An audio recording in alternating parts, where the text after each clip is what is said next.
don't hear a cold one being cracked. Yeah. I cracked it in the middle of that, hoping it would actually get picked up, but apparently It it didn't didn't. get picked up.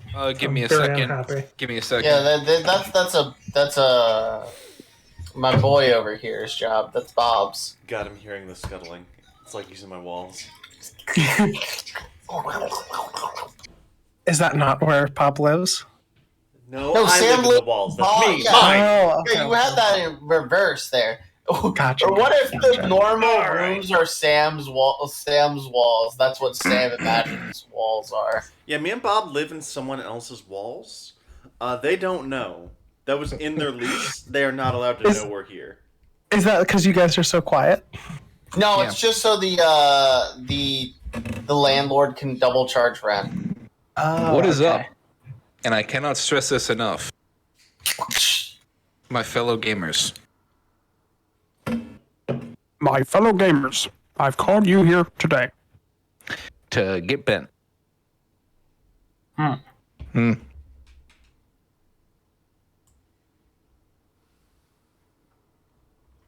Get down, E-girl Obama. Oh, I don't like that. What? What?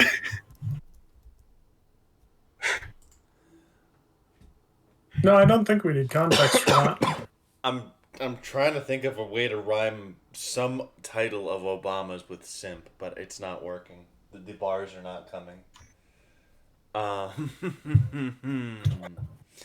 Okay.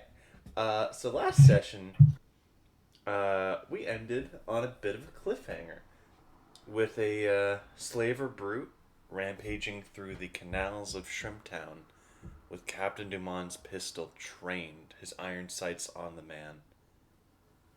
How was this scene going to end, Derek? I don't remember. Well, the giant Uh-huh. shrimps were coming out of the water. Let's set the scene. Artillery has just gone off at the docks. One of the boats has just been destroyed by an absolute behemoth of a shrimp emerging from the muck. Cleaved the ship in half with a single swipe, killing everyone on board. I will say you guys are noticing that the other ships are now withdrawing from Shrimptown, but the slaves are still running rampant in the streets. Am I looking at a slave or a slaver? Slave. Jacked up on brands pumping paranormal powers and the collar pumping drugs potentially into their veins. You're looking at. Can I make a called shot for the? Can I make a called shot for the slave collar? Absolutely. You'll need to take a penalty dice, and you'll set one of your normal dice to 10. Or if you're out of normal dice, any dice you choose. Let me make sure I actually have. Let me find Captain Dumont's. Sidearm. There we go. Yeah. Character sheet. Oh, okay. That would be helpful, yes. It is a necessary part of this. All right, Captain Dumont's sidearm. Lose a die, gain a hard die. Roll 1d10. Don't you have a wiggle die on that? I have 3 wiggle die. Okay. Okay, there we go. That would be 4 10s. Alright, let me do some math here.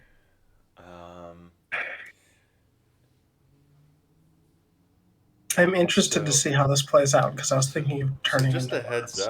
up, please note that these character sheets are not finalized for the slave relations, so please don't extrapolate larger conclusions. The collar, Captain Dumont trains a pistol on the slave collar, and a crack of light. Is it working? Beam like of plasma in this case. Plasma. A bolt of like white and blue plasma arcs into the collar. You see it crack wide open, and you see just a face of relief on the slave as you see small. Never plates fear, and bands Captain Dumont is here. disentangle from his neck. You see some like scarring of medical equipment, and as he's about to exhale, the collar detonates. A fireball engulfs about 3 blocks. These collars don't just explode to kill the slave. These are kamikaze collars. Fisher and Captain Dumont are going to take 6 area dice of damage. Oh. So you're going to take 2 shock to all hit locations, and you're going to roll 6 dice. On each hit location those dice roll, you're going to take 1 killing damage. Brutal. In addition to that, you're going to be knocked back about 10 feet. Now, I'm going to say you don't have any like debris that's going to hurt you when you're knocked back, but you are going to be knocked back and knocked prone. You guys don't see Fisher. 1, 2, 3, 7, 8, 10. Do I see Fisher, or is he just gone? He's currently obscured by the smoke, and he's not moving enough to disturb the air currents.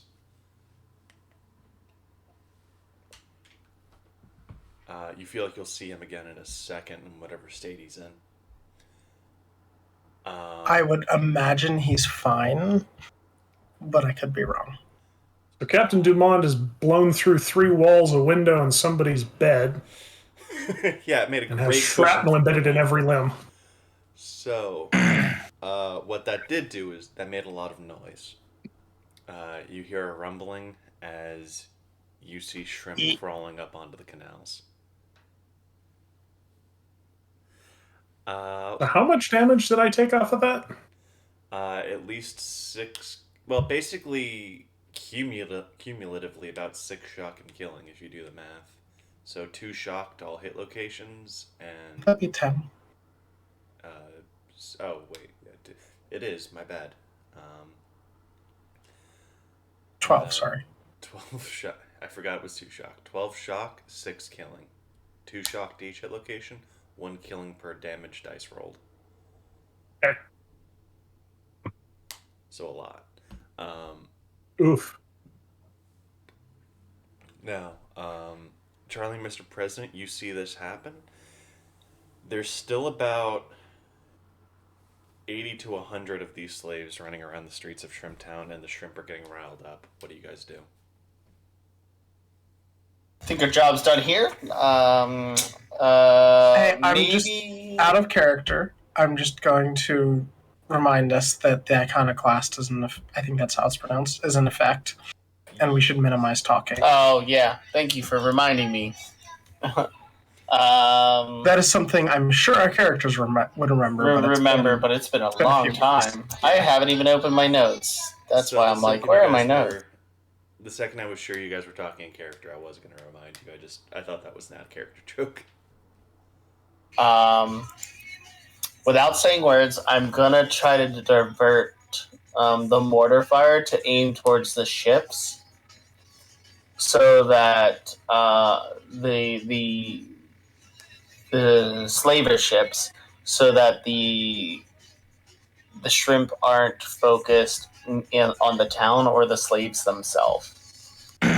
Okay.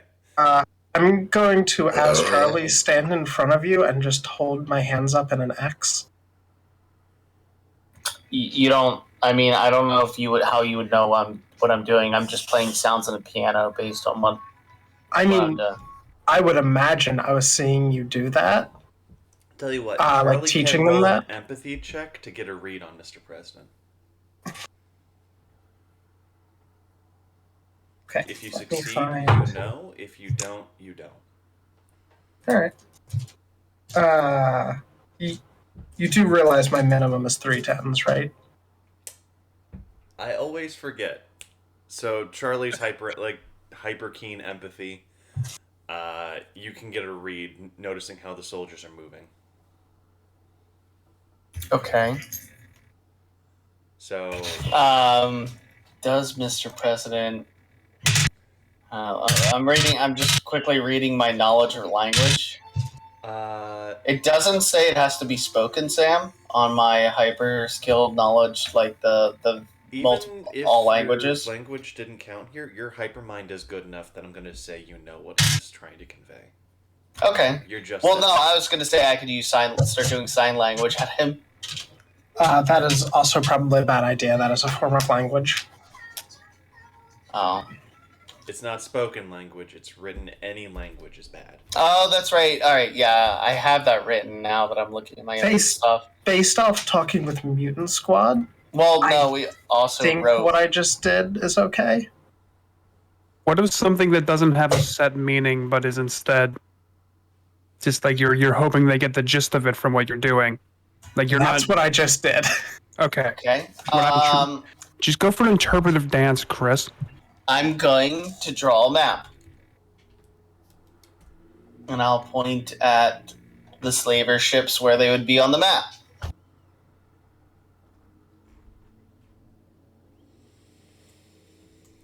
Okay, so the second you start drawing a map, what do you draw it on? They said they had a lot of paper running just around. Wait, can I stop him from doing that? Literally just take whatever he's trying to draw with from him? Because I remember I tried to write something with my glass, and that was bad. It's so long. I don't even remember.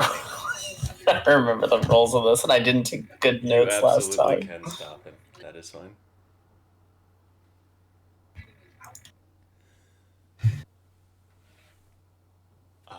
If you're not going to make it out of character stuff, if you're not going to like at least point where you would like what you'd want me to do, then I'm trying to get you to stop shooting so it's quiet.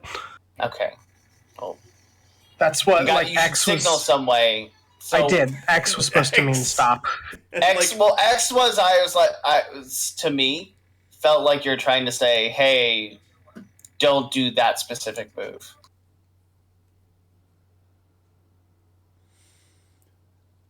I'm trying to.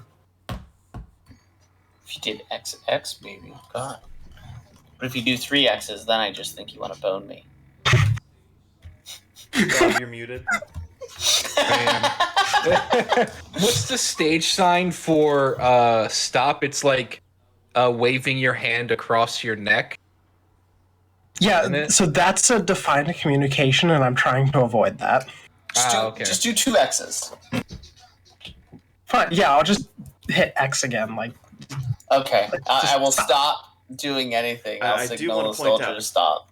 You do know from Mutant Squad, there's a little bit of wiggle room with the Iconoclast. It's not instant death. You just have to be careful. I want to wait to use the wiggle room until we need to use the wiggle room. I'd like to let the soldiers that are already on the ship that have bayonets fixed, Sam, just bayonet the the shrimp.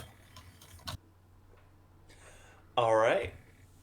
Roll your normal attack. They're just gonna. You guys see the rain of little soldiermen descending upon Shrimp Town. They're like mayflies. Well, we did say last time that the shrimp were away from the town, right? That was the whole point. We drew the shrimp towards the ships that are away from town. Yes. Okay.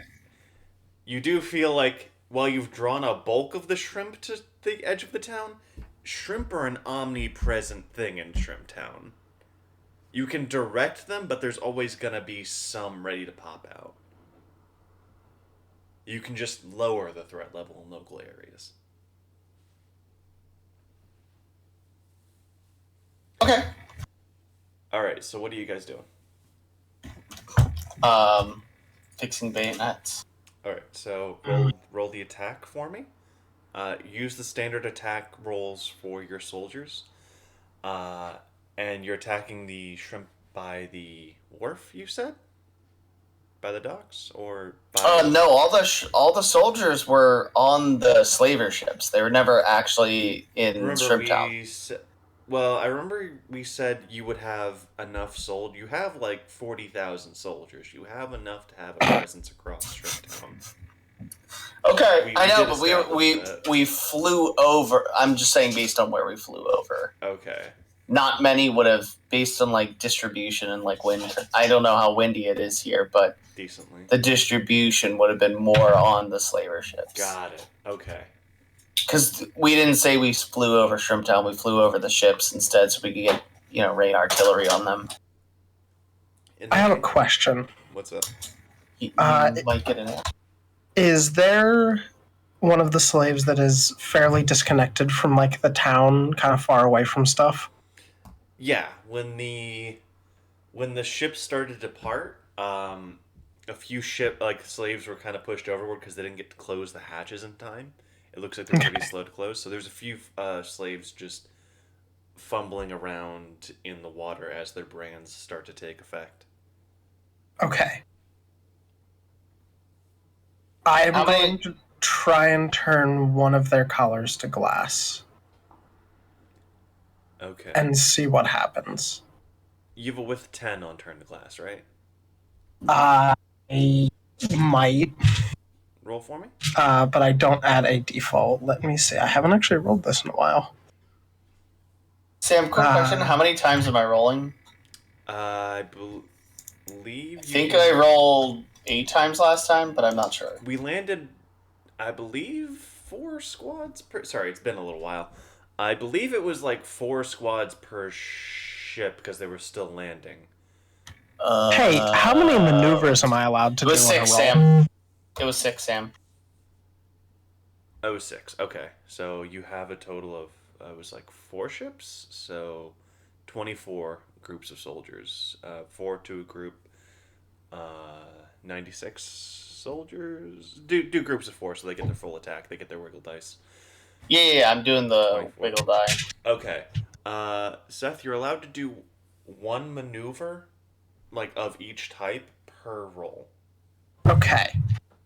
So I think there's one that makes it go a little faster. And I'm also going to do a called shot to 10. Okay. So that's 2 penalty dice. Roll. That doesn't matter. I have 24 regular die. I know. I'm just... Okay. Cheered. So I roll 3 die? 3 die. No, 2 die because I'm setting one of them to 10. I rolled D8s instead of D10s, Sam. I gotta redo it all. How did you make that mistake? I used that auto dice thing. It's fine. So I rolled a pair of 5s. So if I set the rest of them to 5, which I think should be fine, that would be 9 with my maneuver. That would be a width of 10 for speed. All right. So your glass power begins transforming the collar. There is like half a second where you see that trigger mechanism go off before it's turned to glass. It's almost instant. You feel as if it had been even slightly worse, that slave would have gone off. Okay. As is, you notice the slave is going into anaphylactic shock. You notice there's like medical equipment built into the slave collar. Got it. I hate the hive a lot right now. I do want to point out the medical equipment absolutely helping in 0 ways. Like, it's just there as a dead man switch. Of course it is. Did they bring the slave on board the Spirit of the Unknown? No, Spirit of the Unknown Unknown is like a is mile still up. high above the town. Gotcha. Okay. So did I learn from that where the trigger mechanism is? It is directly above the windpipe. Okay. So would it be possible to just turn the trigger mechanism to glass? There's like 2 trigger mechanisms. There's the main one on the windpipe, and there's a backup one right at the base of the spine. Oh, so these aren't just around the neck. They are around the neck, but there's like the neck spine part of the neck. Oh, okay. It's like a backup. They have you do with your hyper perception. You know both have to be disarmed at the same time if you want to do it manually. Okay. So they're the more you learn about them, the trickier they seem. Okay. And I'm guessing that guy is dying because I turned his collar to glass. Yeah. There you see like tubes in his neck turn to glass as it goes into his like artery. it's not great. He's not dying as fast as he would. You feel like you could save him with like a decent medical roll, but he's in the middle of the ocean. Yeah, he's unfortunately dead. Okay, so with those rolls, I'm not done. yeah, Chris, what are yours though? What? I still haven't put the wiggle die on. Yeah, I thought you were done rolling. Nope. Okay, because I rolled two groups with D8s. Remember, so I had to delete everything. Okay, and then... in that case, I'll go over the NPC rolls while we're still doing that. You see Fisher kind of clear the smoke with a wave of his fishing rod. He hooks one of the slave behemoths, who is also knocked prone from the explosion, and just straight up whips him through a wall. But reminder, you guys gave him a paranormal fishing rod. You see the slave pass through the building like it's water. He goes through about 3 buildings and is just deposited away from you guys as he reels back the line. There are now only 2 slave behemoths, slave brutes near you guys. Okay, I'm done. Alright, what'd you get on the shrimp? A lot of rolls. About how much damage to a specific hit location? Is it better to focus on one hit location, or because I haven't applied the wiggle? I haven't applied the wiggle dice. It would be better to focus on one hit location, just because you're going to have to get through a lot of armor on this guy. You're going to need some width. Okay, so anything with good width is what I want.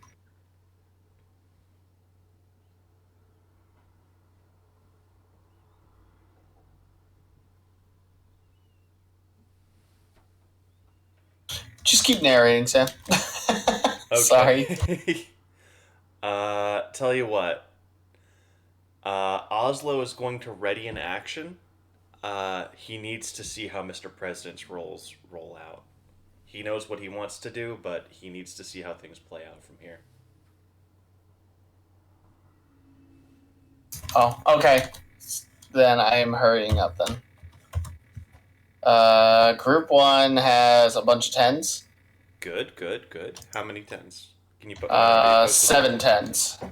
Yep, they're in chat, Sam, if you want to look. Okay. I'm going to save you some time. None of these are wide enough to get through the shrimp's armor. Okay. Cool. Yeah, if the 4s don't get through, then yeah, none of them are going to get through. Okay. You see the soldiers get into the soft cracks in between these things, massive plates of armor. No, even if they did, it still wouldn't be enough. Boy.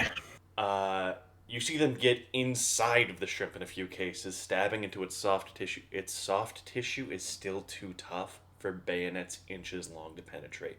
You're not even breaking the skin. Wait, our bayonets are inches long, Sam? I know, like, even if they were, but, like, just... Got it.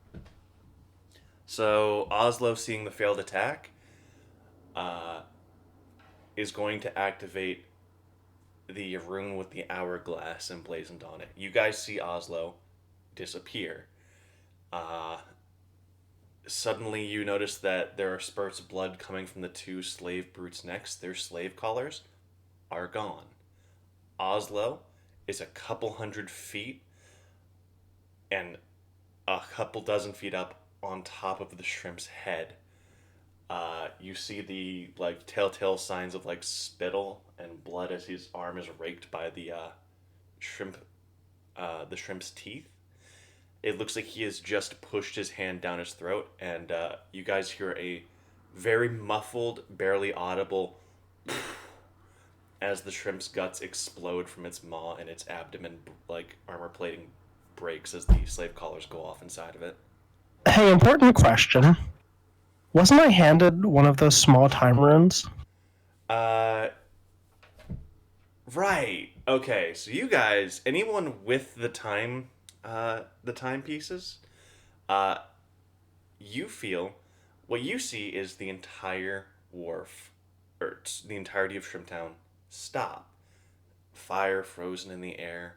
I forgot he gave you those. I'm so sorry. It's been a minute. No worries. Raindrops suspended in the air. You guys are slower than you normally are. It's like moving through molasses. It's like feeling drugged as your eyes kind of barely track what's going on. You see Oslo as like a flash whip out his whalebone hook, pull himself forward with the chain, rip the collars off, and like a bullet just nail the shrimp, pushing the collars into its maw. Sick. Time is frozen for barely a second or two. As it resumes, the shrimp behemoth falls over dead, its guts spilling out over the water. Its hide is so thick that the noise barely makes it out, if at all.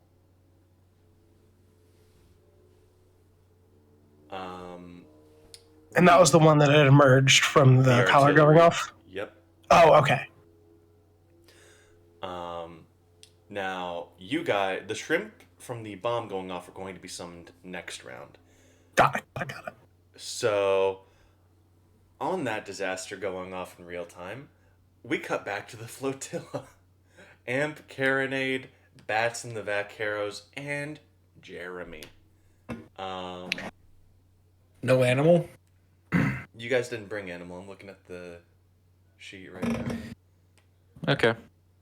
Actually, did we commit to bring... Jeremy is there, right? Or did we say no to that?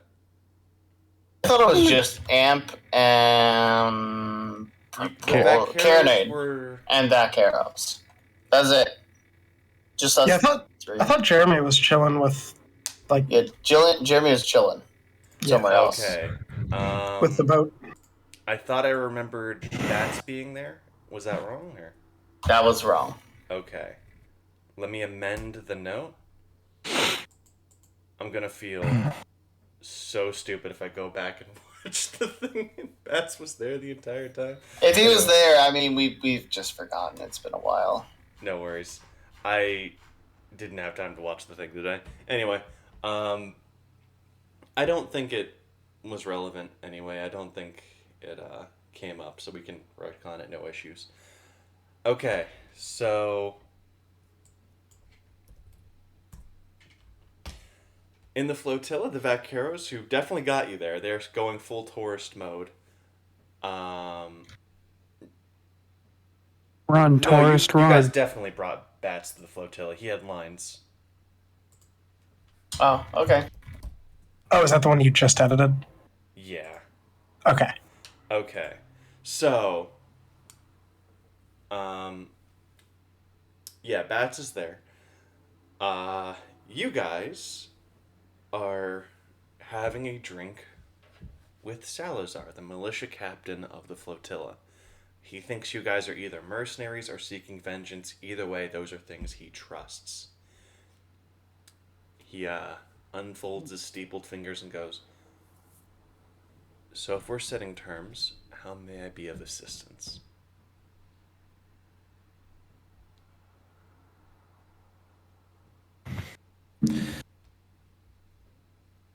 Well, you can give us a timetable on when you think the Iron Legion is going to be here, because ours Wait. Oh.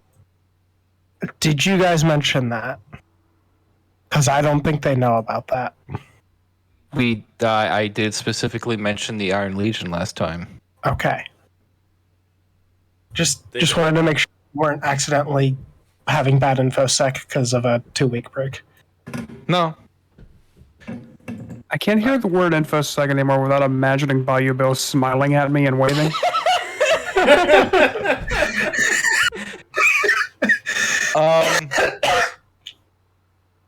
But yeah, the Iron Legion was mentioned multiple times. Okay. With the flotilla dude. Because because we have a timetable, but it's kind of vague. Like, to the weeks, plural.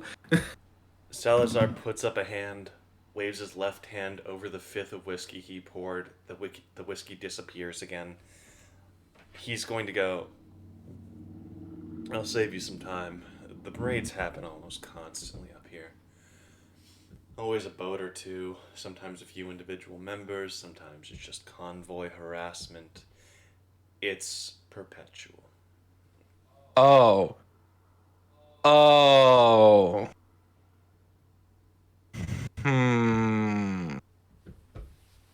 That being said, if you're looking to be a bit proactive, I might... And then he's cut off by a door slamming open, and you see a man who looks exactly like him, but like 20 years younger and like 50 pounds heavier, come into the room.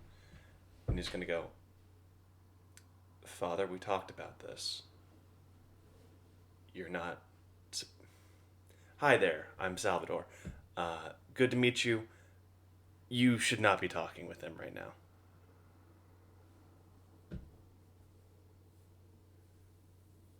Okay. Sorry, I should explain. Why? So, long story short, I'm supposed to vet people who come into town because we've had issues. But you're already in a conversation. I barged in at a bad time, didn't I? Kind of. This is awkward. Maybe. Okay. I'll be outside. Don't make any deals. Don't agree to attack the Legion. Thanks. Sorry, I should have got here sooner. He steps outside and you just hear him sighing down. Jesus fucking Christ, Salvador, you did it again. Where are the numbers? Like, I know we had like rough estimate of what was coming. Yeah. And did we pin that? I don't believe we pinned it, no. I've got it. Oh boy. Yay, I've got notes. Notes. That's right, ladies and gentlemen. I've got notes. I mean, the notes do exist. In. Shh. It's okay. Yeah. They're just not pinned. Okay. So I'm going to. Be happy I take fucking notes. Pin Give me that this, shit. you son of a bitch. Well, I need to converse with my buddy over here. Because that's not some information that we had previously, and now we need to reevaluate our plan of action. It'll only take like 2 minutes. Salazar's gonna be like, I understand completely. To clarify on the conflict here, that is my son. I love him to pieces, but he's a bit naive in the way of things. He didn't want to contradict me in front of new visitors. He just simply disagrees with how I run things. He is technically the mayor and the wharf master around these parts. He should have had first go at you, but what can I say? I like to expedite things. Neat. So, Amp, do you have a room? Can you give us a second? I don't have a room. Salazar puts his hands up. Please, take your time. I would hate for you to feel pressured. It doesn't sound... I'm feeling enormous amounts of pressure. I don't have a room, Carronade. Amp. Yeah. Amp. Okay, Yeah. so, pull out glass ball. Hey, Charlie? Charlie can't speak right now. It's current. Oh, can I actually even communicate? Oh, no. Oh, no! Carronade and Amp have to make a decision. We're gonna just think Charlie's dead. Oh my god. Would you like to try and write, Seth? I think that's a bad idea. Oh no, Carronade and Amp have to make a decision about info security. But I do have an important question here. Yeah. One, Bayou Bill will give you the induction and your pin. You meet every Thursday. And two,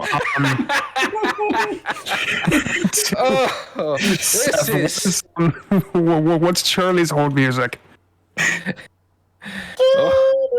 I'm imagining you like really shittily singing "Man in the Midnight." It's just the most static fucking Sisyphus peered down from the mist stone's throw from the precipice pause. I was thinking some like really jank like remix of the Doctor Who theme since Charlie. That's the best answer. That's the best answer. Sorry, it's which? I did specifically pick the 8-bit version. It has a much different vibe to the original. Ouch. Okay. So you guys get no response from Charlie. Oh no. The decision makers are away from their cell phones. Fuck. Amp. Do you want to flip it? Okay, Amp. Oh, yeah. Decision making time. Yeah, 1 second. Alright, I'm ready to make a decision. Do we tell them what we know? What do we know? We know a lot more than them. Like, so much more than them. And I feel like if we don't tell them, they're not going to be on board with us. So I want to point out, one thing you were told is if the flotilla makes too obvious preparations, the Iron Legion, if they have scouts in the area, they might reassess the raid strength. You know what? That's true. Amp would not think of that. Just... What is Carronade's? Two dumb characters. Wait, hold on. Carronade has 4 command. That's some amount of leadership and tactics. Ooh. It's leadership. It's not tactics. That's tactics fine. is all brains. Yeah. So, Carronade has the world speed run record for tactics ogre. He can do this. I'm gonna flip a coin to what Amp thinks. Just gonna. But they have high leadership and charm. So I'm gonna flip a coin real quick. Leadership is command. So Bob. Yeah. You can get info if you roll tactics for me, and I can maybe give you some insight into possible ramifications of you sharing that info. What is tactics? It's under mind plus tactics. Okay. I am not the dumbest, but my mind is better for trig. All right, Amp will confidently look at you and be like, "We don't tell them. I don't know why, but this coin just told me not to tell them, and I'll just flip this coin in front of you." 2 9s. I like how you said this coin told me not to tell them, and then you say you flipped the coin. I know. That's the point. So, what Carronade knows is that information you were given to not tell them was predicated upon the idea that the flotilla didn't have like a coordinator to its defense. And honestly, with how things seem kind of divided in the like flotilla, there seems to be a kind of leadership divide between Salazar and Salvador. That's so confusing. Yeah. So, are you George R.R. Martin? Because you're certainly naming it like that. So, in today's episode of Was That an Insult? Yes. Anyway, he's a good writer. So, you know, eventually he is. What you have to think of is, can they muster these defenses subtly? Can they hide the fact that they have this info from the Legion so they don't reassess the raid. I'm going to assume no. You can make... tell you what, game knows game. You can make a leadership check to see how much you would believe in, like, Salazar's leadership. Empathy also... actually, scrutiny would work as well. Oh, fuck yeah! I actually have dice in there. That was the most excited I've seen Bob in a while. Don't you start calling me Rob. I get enough of that at work. And there's another guy who goes by Bob, and every time someone talks to him, I turn around and go, yes. So what's your role? I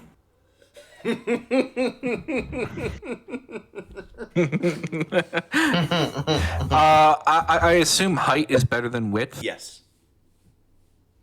2 10s. Salazar, you see Salazar. You see him patient. You see even now, he's silently delegating men to different tasks, not speaking so as to give you privacy and not intrude on your conversation. Possibly also to listen in, but you don't feel like he's listening right now. What you do see is this man has already laid out battle plans, and quite frankly, he seems shockingly competent from what you've been led to believe about people in this area. Given how ramshackle everything around here is, it seems like he's only reassumed power very recently. So maybe if you could settle the power divide in his favor, he might be able to. You don't know about Salvador. He seems more suited for civilian operations. Like, he seems more like empathetic and friendly. Not the stone cold bastard that Salazar is. I brought the wrong character. Or you brought the best two characters. That's right. I think Propulsion would have had a better shot at convincing. Amp is now flipping the coin after he said that he was going to flip the coin. And already made the decision. Yeah, no, we don't tell him. The coin said so as it's still spinning in midair. It's been up there for quite a while. Yeah, it just keeps going. So M's just like playing a little riff that keeps hitting it with sound waves, so it stays up in the air. Oh, I was just thinking they just kept grabbing it and flipping it again without looking. Oh, okay. That makes more sense, but is less cool. And Salvador's son, Salad Spinner, comes in and says, "No, you're not doing it right. You got to let it rip." And then he cuts his hand off with a fucking. Christ, what a good Shut name! the fuck up, Sal Jr., you piece of shit! Jesus Christ, Bob! What the fuck? No, the grandchild is a furry named Salamander. Scaly. Anyway, So, decision time. Amp, compromise. We tell Sal Sr. over there. He seems like he can keep this on the DL and not tip our hand if we tell him not to tip our hand. And we don't tell Sal Jr. and let him look like a complete ass in front of everybody when the Legion shows up. I will now catch the coin, look at the coin. Does the coin say Sam? I flipped a quarter and got heads. I don't know what that tells you. Didn't tell me anything. It's just like, I got heads. This is the second, like, sort of duplicitous, like, back No, that alley means thing. I got heads. Well, We don't tell Adam.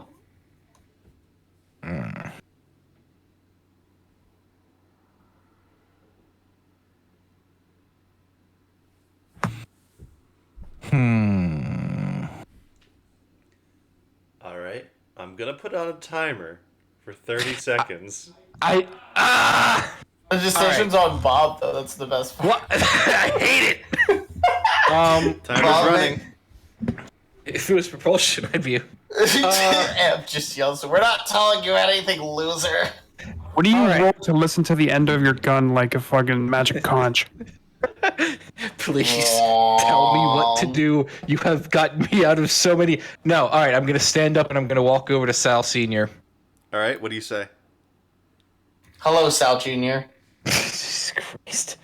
10, 9, 8. I'm just gonna like offer him my hand and go. Hot. Sam, what's the going rate for mercenaries in Wall Street wise. Hub? That would be command, right? Mind. It's not terrible.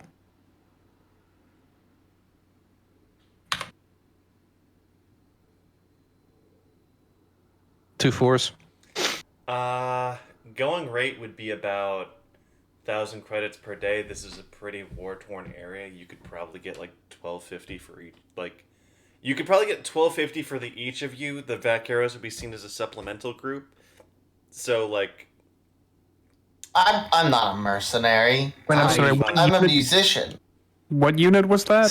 Sam, I I said credits, didn't I? Yes, you did. I immediately was like, I did not fail that hard. Shut the fuck up.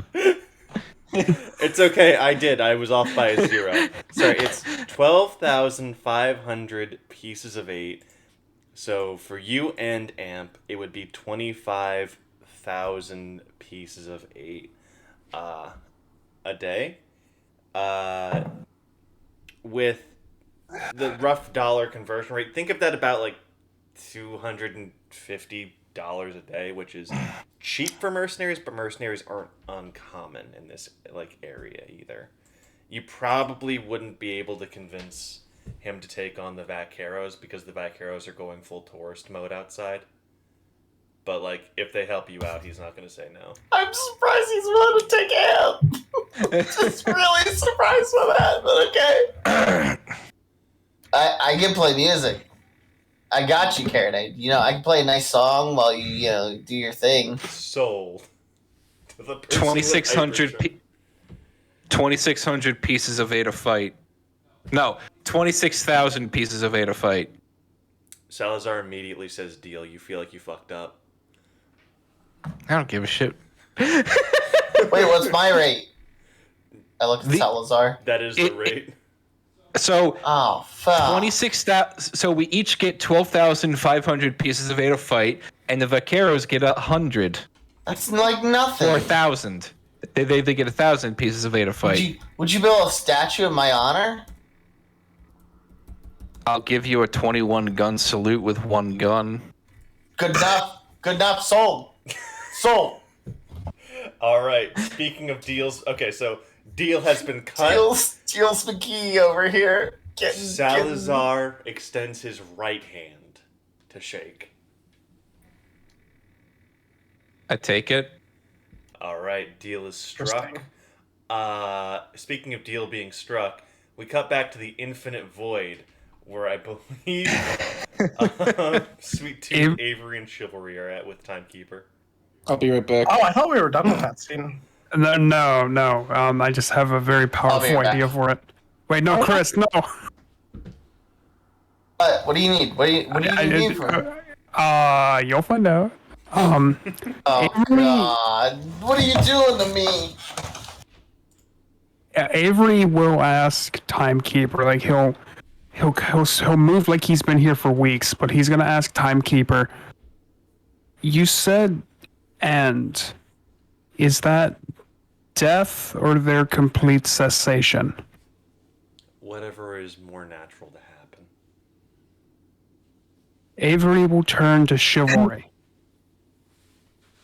Hey, Chivalry, you told me that G-Slice actually found ghosts in the world we were at before, right? You're gonna hear like a small crack as Sweet Tooth just snaps his neck over to you. Chivalry nods and says, it always seemed like a waste of a sight for that lad. You also notice like small pieces of hard candy fall out of his coat after you hear the crack. Avery will ask Chivalry, do you have any idea what might have happened to him? Well, I reckon that he was starting to develop a power, what with unbreaking his neck all those times. Likely lost too much of himself and got dragged off.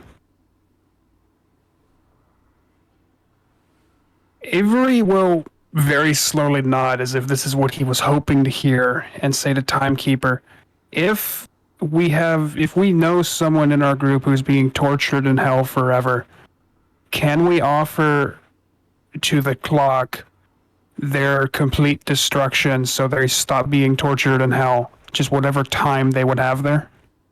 Absolutely, that's been cut before.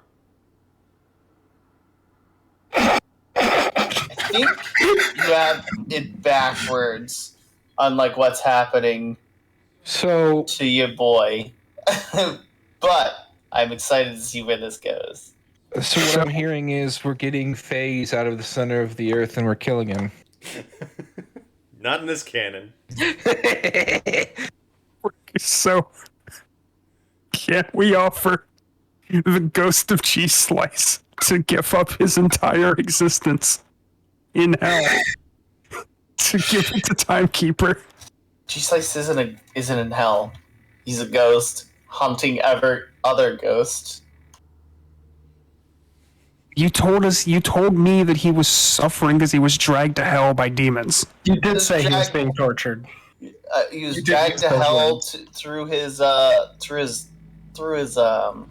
artifact. So he's in his artifact. Okay, but you said specifically he was being tortured forever in there. That's fine. Those are the words you used. I do remember. Is it? Maybe it's more of that G-Slice is just torturing other people. Is tortured because he can't torture other people.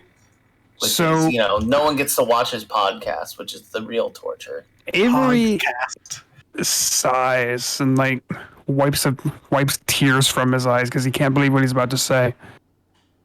Timekeeper, how is it okay if I do a quick seance? He looks taken aback. Sure. Sam, message me what I'm supposed to. What's supposed to happen here? Okay, Sweet Tooth pulls out one of the candy crucifixes just in case. Chivalry will pull out a crucifix that he carved. I'm gonna message you, Sam, what I'd like to do. Do you have G-Slice's phone on you? I think it's still at the warehouse. Timekeeper's gonna go, I think we should... Don't you need a personal item for seances to work? Well, I wouldn't know, to be honest. Avery will look down at Chivalry, and Chivalry will kind of shrug and start. We can Avery just says, run but I back have and grab a those magic artifacts. book. Sorry, what did you say, Sweet Tooth? We could... Or, sorry, wait, we could just run back and grab his book. It wouldn't take that long. So you guys know, so the timer has run out. So the world collapses back in on you guys. You're back in the Timekeeper's inky hovel. He goes, oh, great, we can just go get it then, right? Yeah, Avery can get us there in 5 seconds flat. Awesome. All right, so let's head out. He grabs his cane. Charlie, you notice Quartz entering the candy shop. Huh. Great. You notice him blacking out an entire section of his schedule as he does that. It looks like he hasn't slept in 2 days. Okay, Bat Super hasn't been gone for 2 days. Who's seeing this? Or... No, it was since last night. Wait, how are we seeing this? I thought Charlie we did not spend the night. Okay. I thought Charlie was in the flotilla, was in the flooded district or Shrimp Town. Charlie still has glass. It's still in range. I am omniscient. Oh, all right. Avery will ask Timekeeper if he's all right with being submerged for a moment. He's gonna go. Not really, but I'll bear it. You'll be dry afterwards. I can teleport a number of people if we're in water. Go for it. So Avery will send us back to the shop. Should I roll for that, or does it not matter? Nah, it's a pretty trivial. You've been to the shop enough times. It's a pretty trivial teleportation. It's pretty easy. Okay. So we go back to the candy shop. Yeah, it takes you a minute to work your way through all the winding passages of the inky hellscape that is Timekeeper's home. But you phase and... Burns.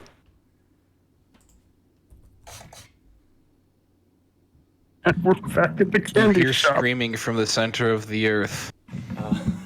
Please let me go! So as you guys...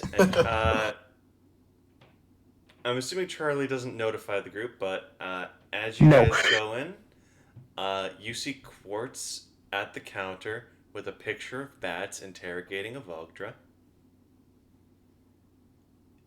And he turns around to see you guys. Do we know where he is offhand? You guys know bats went to the flotilla with Okay. the group, yeah. I will let... Oh, wait. Neither of us can speak to him. Chivalry can. So we'll have this like really awkward, like Mexican standoff moment where everyone's staring at each other. Chivalry will look up at everyone. He'll look at Timekeeper. How's Timekeeper taking this, by the way? Horrified. He's gonna look at the group, look back to Quartz, go, "Hey, what are you doing here?" Chivalry will. He's gonna look at Chivalry. Chivalry will sigh and say, "Yes, hello, Quartz. May I ask what you are doing here? Did Bats not tell you what he was doing?" He did not. I assume he would have told you because, let's be honest, we're the only people he talks to around here. Yeah, he had offered to help us with something. Well, I really honestly thought he had told you first.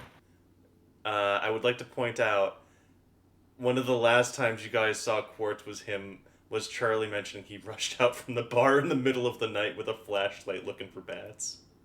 Shit. Fuck, I do remember that now.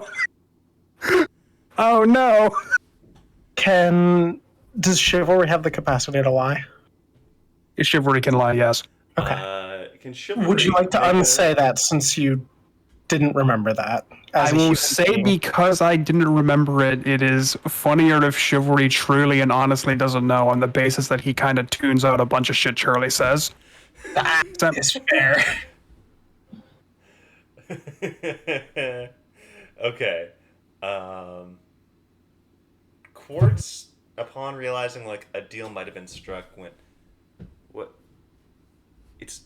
He wouldn't just go out on his own. He doesn't do that.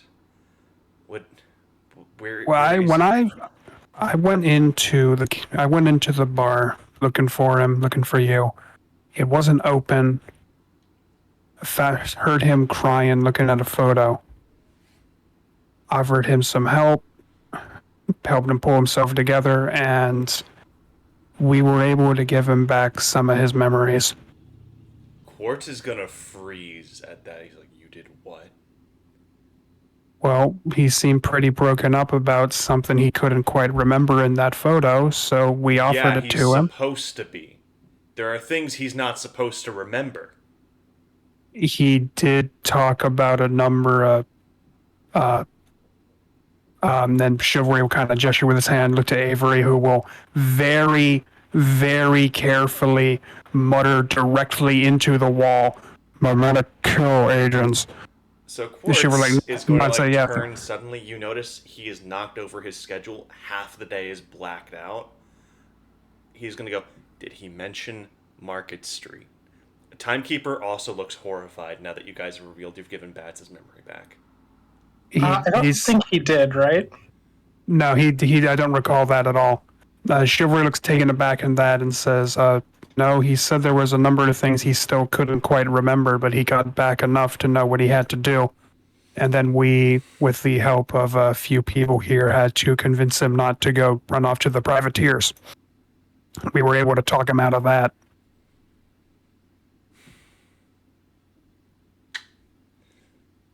So where is he right now? What is he doing?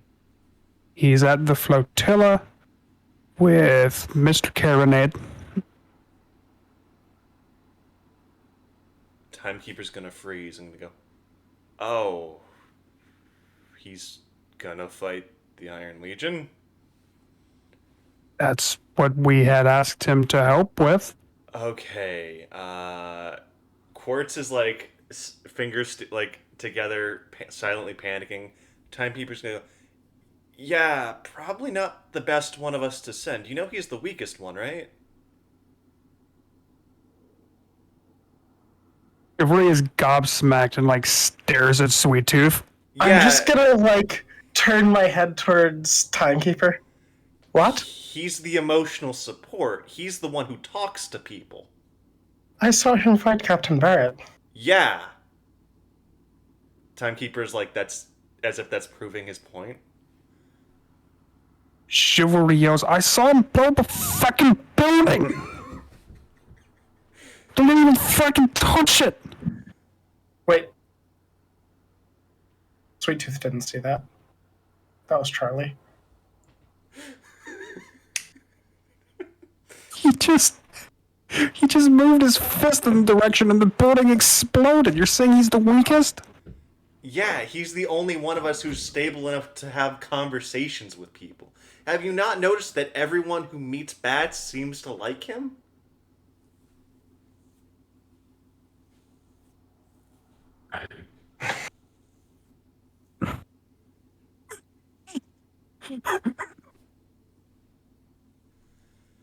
Frankly, he's like the kid we like to protect.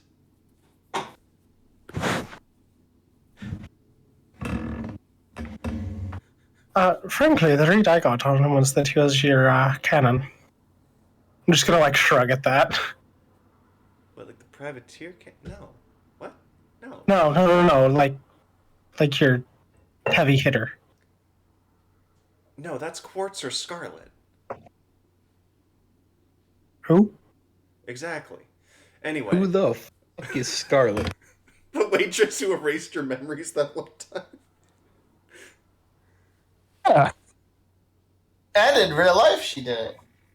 No. I perfectly remember that. I remember Sweet Tooth specifically introduced himself to her a couple times. So, Chivalry will steeple his fingers and say, based on his own estimation of himself and everything we knew about him, and most everything we knew about how other people in this area treat him, we assumed he was the best bet. I mean, it's still an even fight, but he's gonna get hurt. He's not at full strength. He seemed to be able to have some way to get around that. Quartz finally breaking his silence goes, oh my god, he's...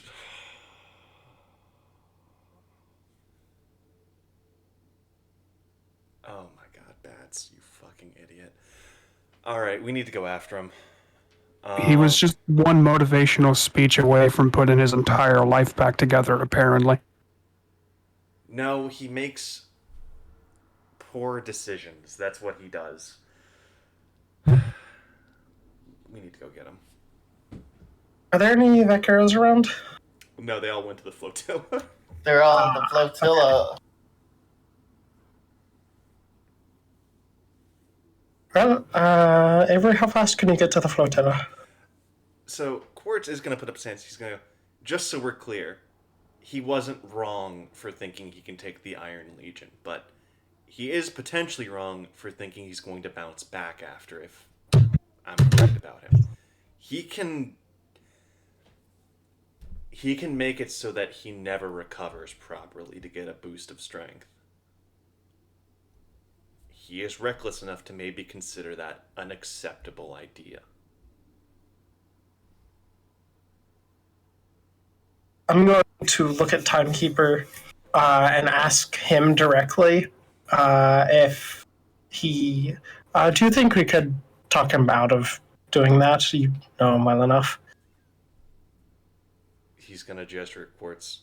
Quartz knows him a lot better than I do. I only come on for contracts. Okay, I can't talk to Quartz though. Avery looks ashen and just kind of he'll like very carefully gesture at Quartz and then gesture at his own mouth. Quartz seems visibly displeased with how close you just came to talking to him. Chivalry looks up at Avery and says, just go grab whatever the hell it is you needed, Blad. I don't really phone or whatever the. Just go get it. Let's maybe put that one on hold. Timekeeper's gonna go, okay, I'm gonna go.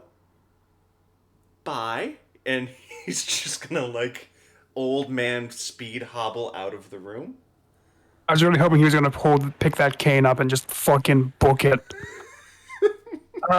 Avery, should you take him back? Avery nods pretty quickly and rushes out after him. So Seth, Sweet Tooth feels a hand on his shoulder. And Quartz is speaking to you. He goes, as one professional to another. Do you have a way for me to quickly get to the flotilla? You can speak to me, just whatever I need to do to get him out of there. What was the distance estimate we got on the flotilla? If you're not doing Vaqueros, it's like a solid day or two travel. That's okay. Captain Dumont's ship.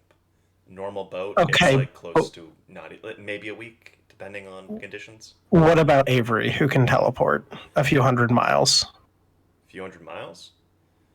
If I remember correctly, it's about 300 miles. Avery can teleport 364 miles. Okay, that's about 3 jumps, maybe 6, depending on if you're gonna need to make some key navigation checks to not end up anywhere dangerous, though. All right. Also, does it have the on-site extra? Because otherwise you're going to be limited by, like, line of sight.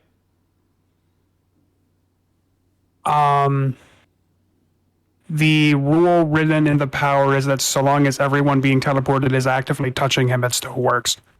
No, but, like, to designate the target location.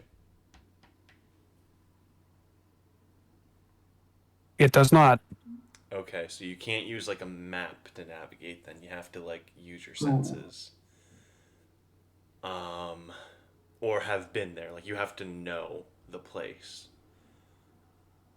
You can also make a survival check for me real fast. Alright, what's survival? It's undermined. Okay.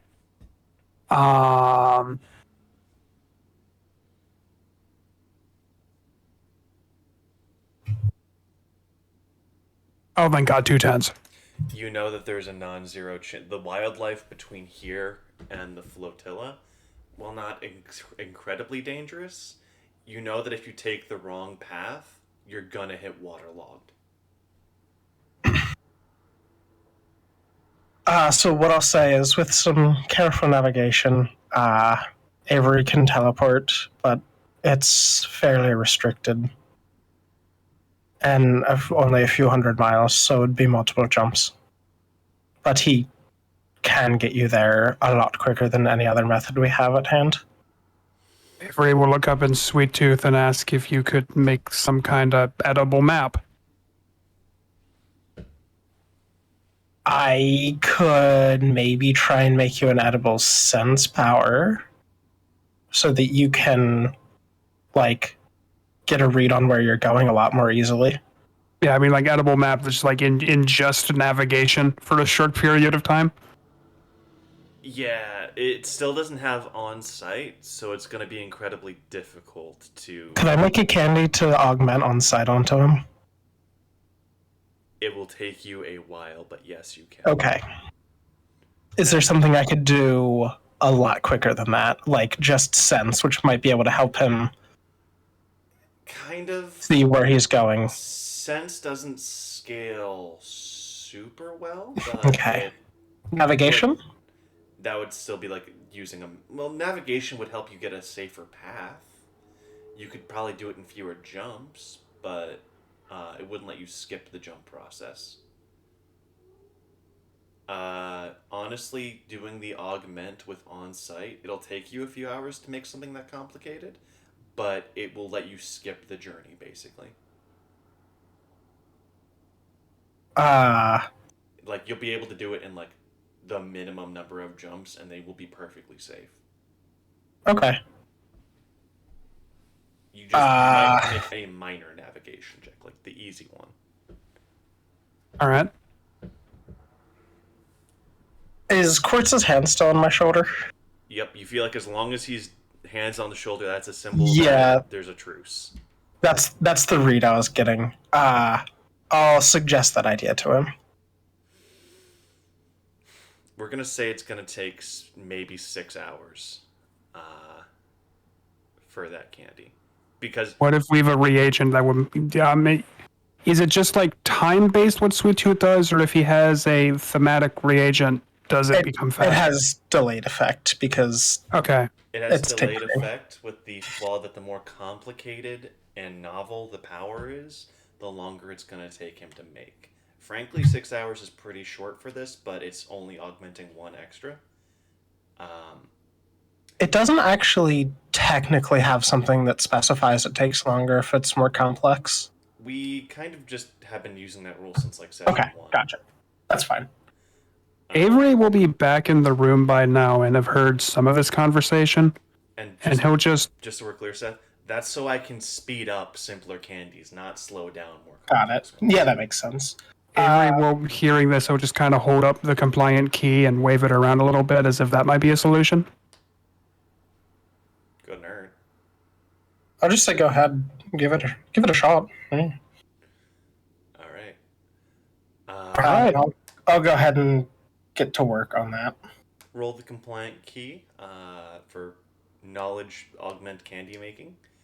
I was thinking more like to see if there was anything I could do about the navigation check. Oh. Like if I could just use it if we could just skip the candy entirely and use the book that way. No. The candy augments the teleport power. The navigation check is to use it more effectively, not change the power itself. Well, then Avery will have 4 7s in esoteric candy ritual. Okay. That'll slow it down to that'll speed it up to about 4 hours as we go back to the candy making. Okay. What specifically am I offering him here? Hey, did you know that cacodemon blood is cacodemon? No, that one's happened. So are you gonna hop over and see if you can borrow some from Trigor then? No, the cacodemon thing only happens on a failure. You openly have to say some stupid demonological shit, and then you're fine. Sure. Okay. But maybe Section North Dakota. When the fuck did that happen? No, that's not important. So yeah, it is. Oh wait, I have 2 dice and wealth dice. Could I use that to speed it up? So, I actually looked into that after the Captain Dumont thing. We are not supposed to use wealth dice to boost capacities. I will let the Captain Dumont thing stand because it's its own self-contained thing. In the future, we shouldn't do that going forward. Okay. So, we're on a timer for 4 hours. Quartz is going to take a seat and just look. He's going to continue just erasing his schedule, which you guys know it. You know Quartz. Avery will kind of sidle up to him and say, "Are you all right, lad?" Wait, did you say Avery? I said chivalry. Okay, good. I was about to whip out the "Are you fucking speaking to me?" No, Avery can't talk to him, though. Avery will kind of go... Avery will grab the phone now that we have some time. Okay.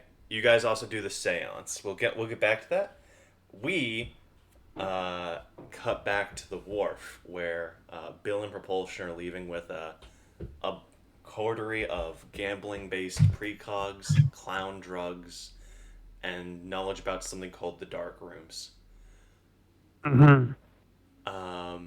So you guys see, let's put it this way, you see Lug dealing with some troublesome people, and Animal is in the process of making him stop that. Do you listen in or just continue on by? Listening in might be helpful. What are your thoughts, Bob? Bob, you're muted. Bob, are you there? Hello, yes, I'm here. I was muted. What? It is Propulsion and Bill. We are leaving the zone of the wharf, and we see Animal trying to convince Lug not to rat fuck some people, I guess. Do you think it's worth focusing on that? I guess. Let's just see what's up, and then get going for that precog. Yeah. Okay. So, what you guys overhear is Lug going, I'm just saying, they know everything we want to know. All we got to do is just crack the info out like beating a piñata. You hit them once, you get the goods. And Animal's going to go, okay, listen. I respect your proficiency as a knee breaker, a skull dugger, and all manner of thug. You are the best we have. However, in this specific situation, if you beat them, they're not going to tell us what they know. They're going to tell us what they think we want to know to make the pain stop. Trust me, I've been on both sides before. Look, I think that's still their problem. And you see Animal kind of go, okay. He puts his arm around Lug and go, I'm not going to continue disagreeing with you in front of the subordinates. If you want this to go the way it's currently going, we can take this to the dark below and settle it there. Otherwise, fucking move. Hearing that, Bill will kind of gesture to high five Propulsion. I'm just gonna look at him and go, okay, but why though? I'm gonna do it, but I'm also gonna preface it with, okay, but why though? When you ask, Bill will lose a willpower, but he will then say, because this was so fucking easy. Let's go talk to the lads. To listen in on two individuals having an argument, yes, it's very easy. You feel like this situation might actually escalate a little bit if you guys don't intervene. All right. But we'll saunter on over. I'm back. Both Animal and Lug immediately perk up at your approach, and then they're going to look really confused why the other one is friendly with you guys. Animal's going to put up a hand. He's going to point to Jeremy, who is doing his best to not be noticed. He's going to go, Jeremy, take my place. Do what I told you. Jeremy's going to go, got it. And he's going to like power slide over to the guys tied up. He goes, hey, do you guys want to do some drugs? Animal's going to go, I'm so fucking proud of that boy. Hey guys, what's up? Hey. I'm sorry, before we continue, I do need to point out that when you said that, I have this image of Jeremy with a joint and Tiny Boat, who also has a joint. I don't even know how the joint is attached to Tiny Boat, but I do have this image, and I need to share it. Hey guys, you want to do some drugs? From the sky. Jose just drops. Yeah, he's been charging that elbow drop for about 8 months now.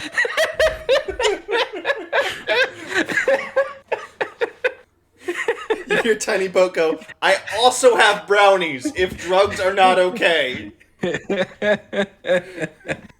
But Roach is just gonna go. So what's going on, guys? Nothing, just a professional disagreement. Animal is like doing some talking. This is the most sober, coherent, and professional you've seen him possibly ever. Can I get a electro perception on him in this state? Yeah, roll empathy. I was thinking about using the electro perception power first. Oh, yeah. For the first time, he's reading as a somewhat normal person. He's still like high strung, but you think that's just how he is. You don't think that's drugs. And Lug's gonna cut him off. He goes, "Yeah, I was gonna beat those guys. They know where Cash's stuff they stole is. I would like to know too because it's our stuff. Seems like a pretty simple matter to me." But no, I'm not going to lie to you, Lug. I agree with Animal here. If you hurt him enough, won't they just tell you what they think you want to hear to make him stop hurting you? See, that's... Lead pipe cryptanalysis. Here's the thing. You break their legs and you don't let them leave. Then you check the info, you come back, and you let them know you're displeased with the fact that you've been lied to. Do you mind if I step in to try my patented method? They kind of look at each other and kind of go, Animal's hype for it. Lug's going to go, all right, yeah, sure, go for it. So Bill will go to these guys. Are they tied up on the ground? Two of them are. One is soft like rubber. As it looks like a power has been used on him. He is too floppy to move. Are they lying down? The floppy one is. The other two are gagged. The floppy man's going to go, what the fuck happened?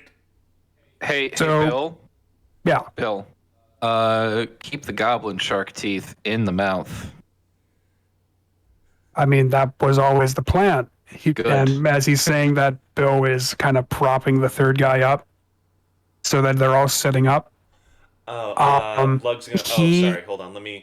He's gonna, like, straighten the guy out a little bit, and he's gonna flip the water pressure pipe on his lead pipe closed, and the man's gonna become solid. You notice his arm was a little bit flopped, and you hear the bones cracking as he becomes rigid again. Bill shudders at horror at that, but then he's gonna step about 10 steps away from these guys, turn and face them, gonna spread his feet out a bit, and lower his head, put a finger forward, and go. He just scored no expression. That got completely eaten. Damn it! It's Bill's one bit. Oh dear heavens. Hey Sam, what do I want here? Because I actually got 3 pairs. Whatever the highest and widest you got is. Okay, how about 4 5s?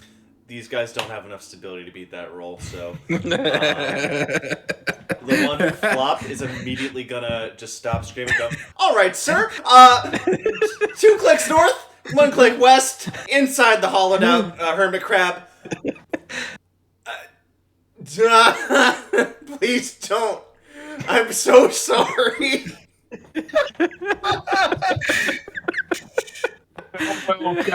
Straighten himself out, kind of slap his hands together.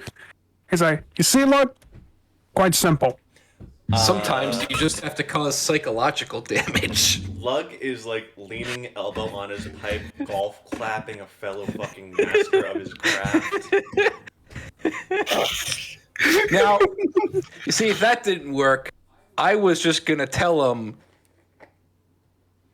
do you really want this man to beat you within an inch of your life, break your legs, then come back when you've lied to him and heal you, then beat you within an inch of your life again, and then if you lie to him again, he does it over and over and over again. It never stops. Like kind of chuckles. Oh, I don't need to heal him. Well, you see, I'm lying. Oh, you don't need to. Because I don't know what you do. I assume it's close to what I said. Nope. Lug flips open the water pressure pipe, lightly taps the concrete you're standing on, and it ripples like a waterbed. he flips it shut. The concrete fractures slightly as it resets, but it goes back to being solid. Interesting. That is absolutely upsetting. That is very good concrete. Where are you going to get more of it? Oh, not my problem. Love propulsion.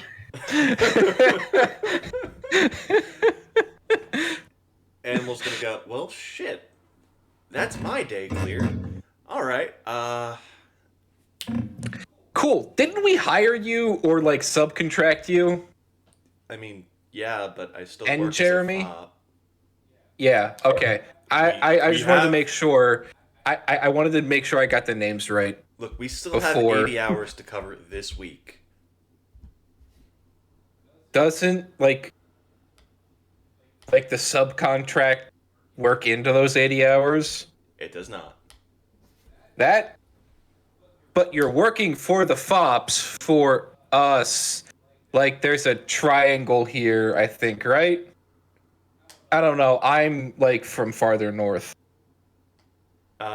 So yes, those are just additional hours we have to cover now. Speaking of, Jeremy, this does not exempt you from your training. He's like, but, he's like, I finished my darkroom training. You finished the basic darkroom training. Now you have to do the intermediate darkroom training. You see Jeremy just kind of go hollow a little bit. What is the dark room? I'm going to say Lug was leaving after demonstrating his power, so he's not going to be here to stop this. Animal and Jeremy kind of look at each other. Jeremy's like, okay, we're not supposed to talk about it. Corey... Then don't. Animal's like, so a character trait that I don't get, I haven't covered with Animal in a little bit is he doesn't take well to being directly ordered. He's going to go, oh, don't talk about the secret complex underground training grounds of the FOBs. The one that is super interesting. Hey guys, do you know what being dead named is? Jeremy's going to, hey, Corey's going to get real mad. Sold. Hey, let me show you where it is. You know So what? kind of time. Fuck it. Follows him, yeah. Fuck it. Wait, hold on. No, wait. Actually, we don't have time. I just remembered. We have to find a precog. What were the names we were told again, Bill? Bill pulls a Rolodex out of his pocket as I scroll up at Night of Many Tens. So I can tell you, he told you roulette, dichotomy, the clown drugs, and there might be one in the dark rooms. Wheezy doesn't know much about those. Yeah. Well, then. We had roulette, dichotomy, who was also previously roulette and very upset about the name change. We have the magical clown joint that we're going to force Avery to take while Animal watches. And you know what? If there's one in the dark room, let's fucking go. 2 birds, 1 stone, and all that bullshit. Animal's gonna go, fucking awesome. Alright, guys, to the inconspicuous lift. He kicks over a cardboard box. There's a very small, like, utility lift. He's like, it's gonna be cramped. We have to all get on this. You 3 can go down, and I can just kind of jump and then arrest my landing. No, it actually does have a ceiling. Just get on. Just all cram onto this small 1 foot by 1 foot cube. Bill has 8 coordination. Can he kind of in Smolin by leveraging that? Animal's just gonna like bring you on. You guys are nowhere near like all on the cube because alright, great. Hits the button, the entire concrete slab you guys are on begins lowering. You guys didn't need to be on the square. He's know gonna what? go. I think stuff like this is good for like group bonding, group cohesion. I Hearing appreciate that, Bill will nod at that as he relocates his shoulders and collarbone. All right. I appreciate the bit. Speaking of descent, back to Shrimp Town. That's right. We're back, boys. In Shrimp Town.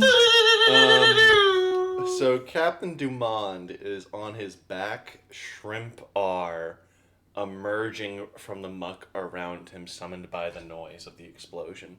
The two brutes are also going to have to spend a turn getting up. Captain Dumont, he can make an I'm sorry, Derek. I forgot. You're killing me, Smalls. I'm so sorry. You're killing me. Derek asked me not to refer to Captain Dumont unless otherwise specified to see if the group forgot about him. I was going to try and get y'all to leave me behind in Shrimp Town. Why? That wasn't. Because it would have been funny. Like, it would have been, but how could we forget Cadman Dumont? He's Yeah. like the fucking spirit of this How group. would my character get back? Stranger things have happened. I just was going to keep my mouth shut and see how long it took for somebody to point it out.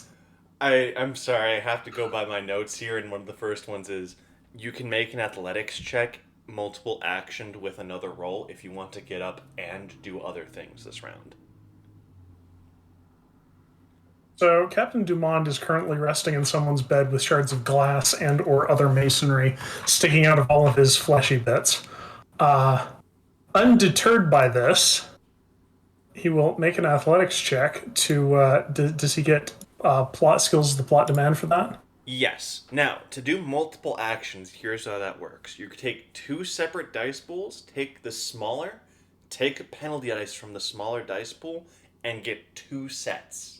If you get 2 sets, you can do 2 actions. Okay, so I'm rolling 10 dice, or am I rolling like 4 and 5 dice? Or... So that's the fun thing about skills as the plot demands. It applies after that's done.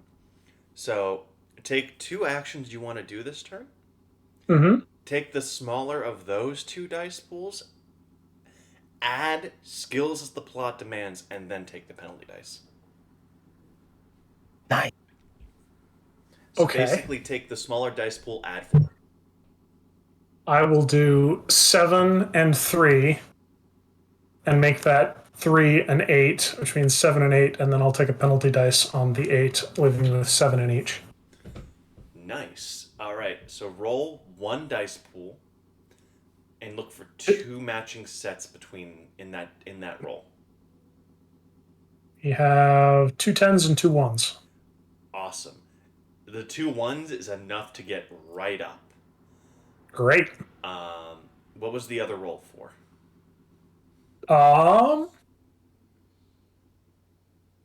Captain Dumont would like to smash through a dramatically placed window into wherever the fray is thickest, if indeed it is still thick anywhere. All right, that's gonna be. I think that's just another athletics check, actually. Yeah. Okay. Cool. Captain Dumont dramatically burst out of a broken window. Somehow he wound up a story up. Fantastic. He does. I would like to, in that case, swing out on knotted together bed sheets.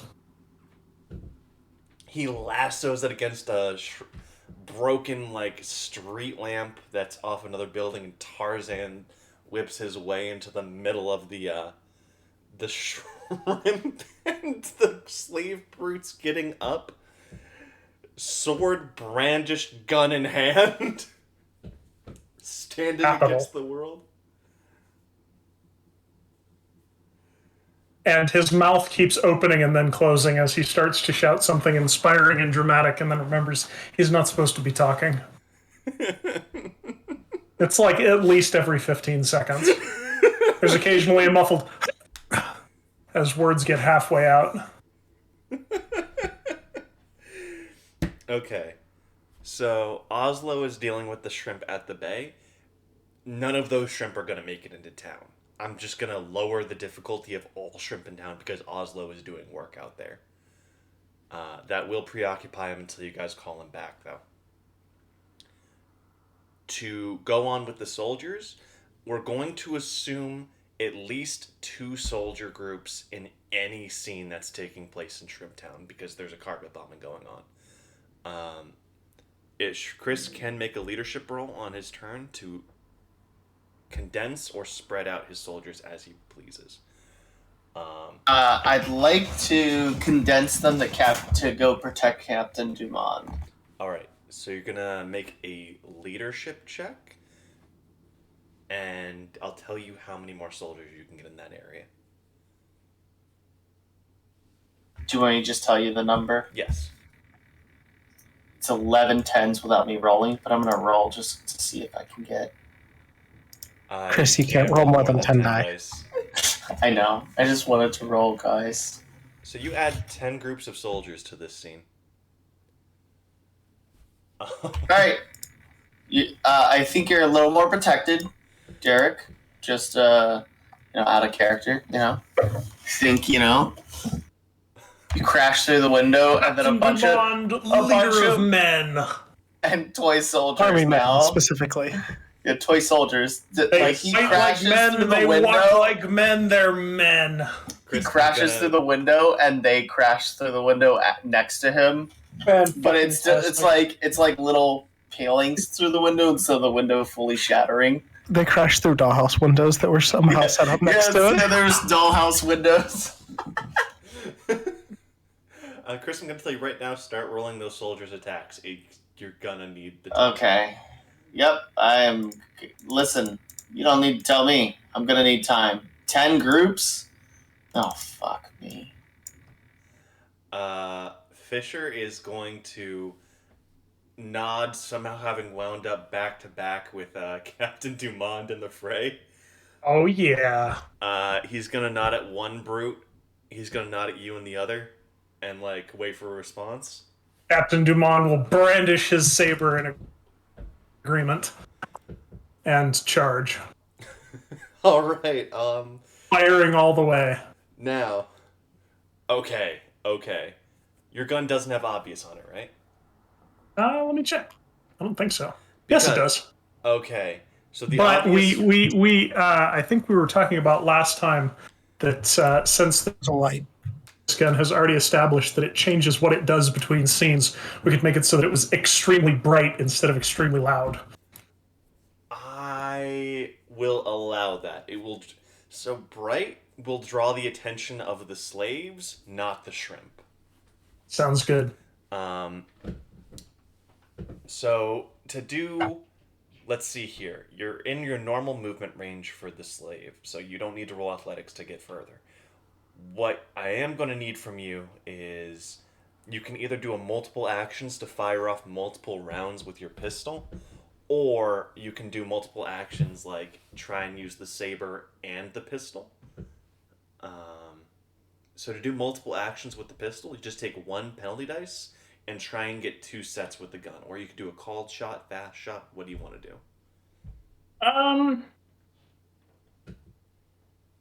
I'll do 2 shots with the pistol. I think. Yeah.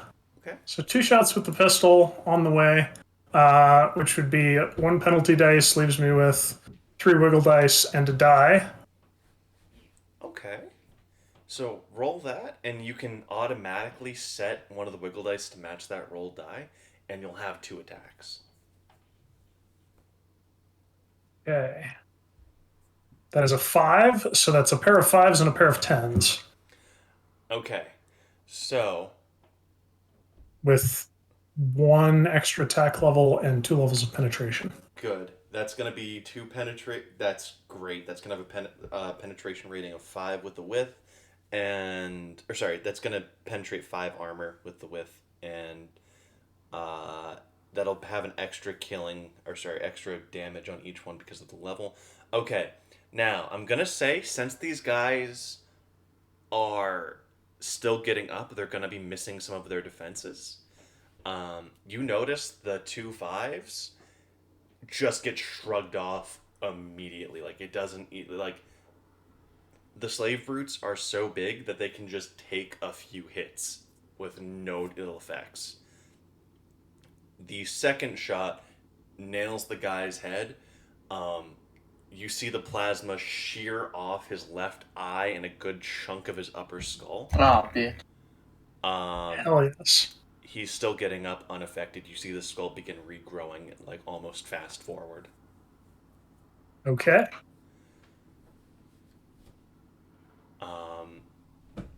If you had to put like an estimation on like how much damage that did relative to how much you think you would need to put him down, you think you would need about like 5 more shots to the head to really blow it off, assuming he didn't heal to full. Okay.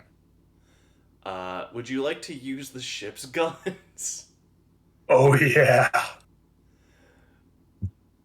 The spirit of the unknown will swoop down, silent as an owl, stooping upon its prey, and open fire with incandescent beams of coruscating blue lightning.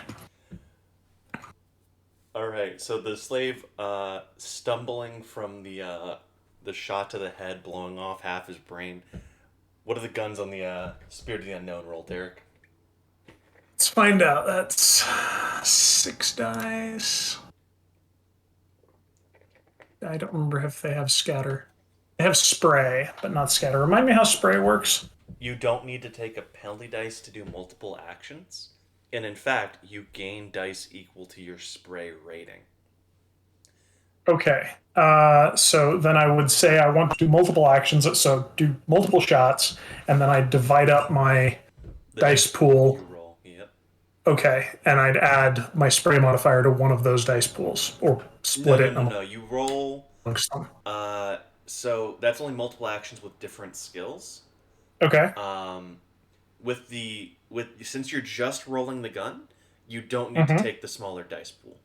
You just you just roll the one dice pool with your spray rating, and you pick out any matching sets you find. Okay.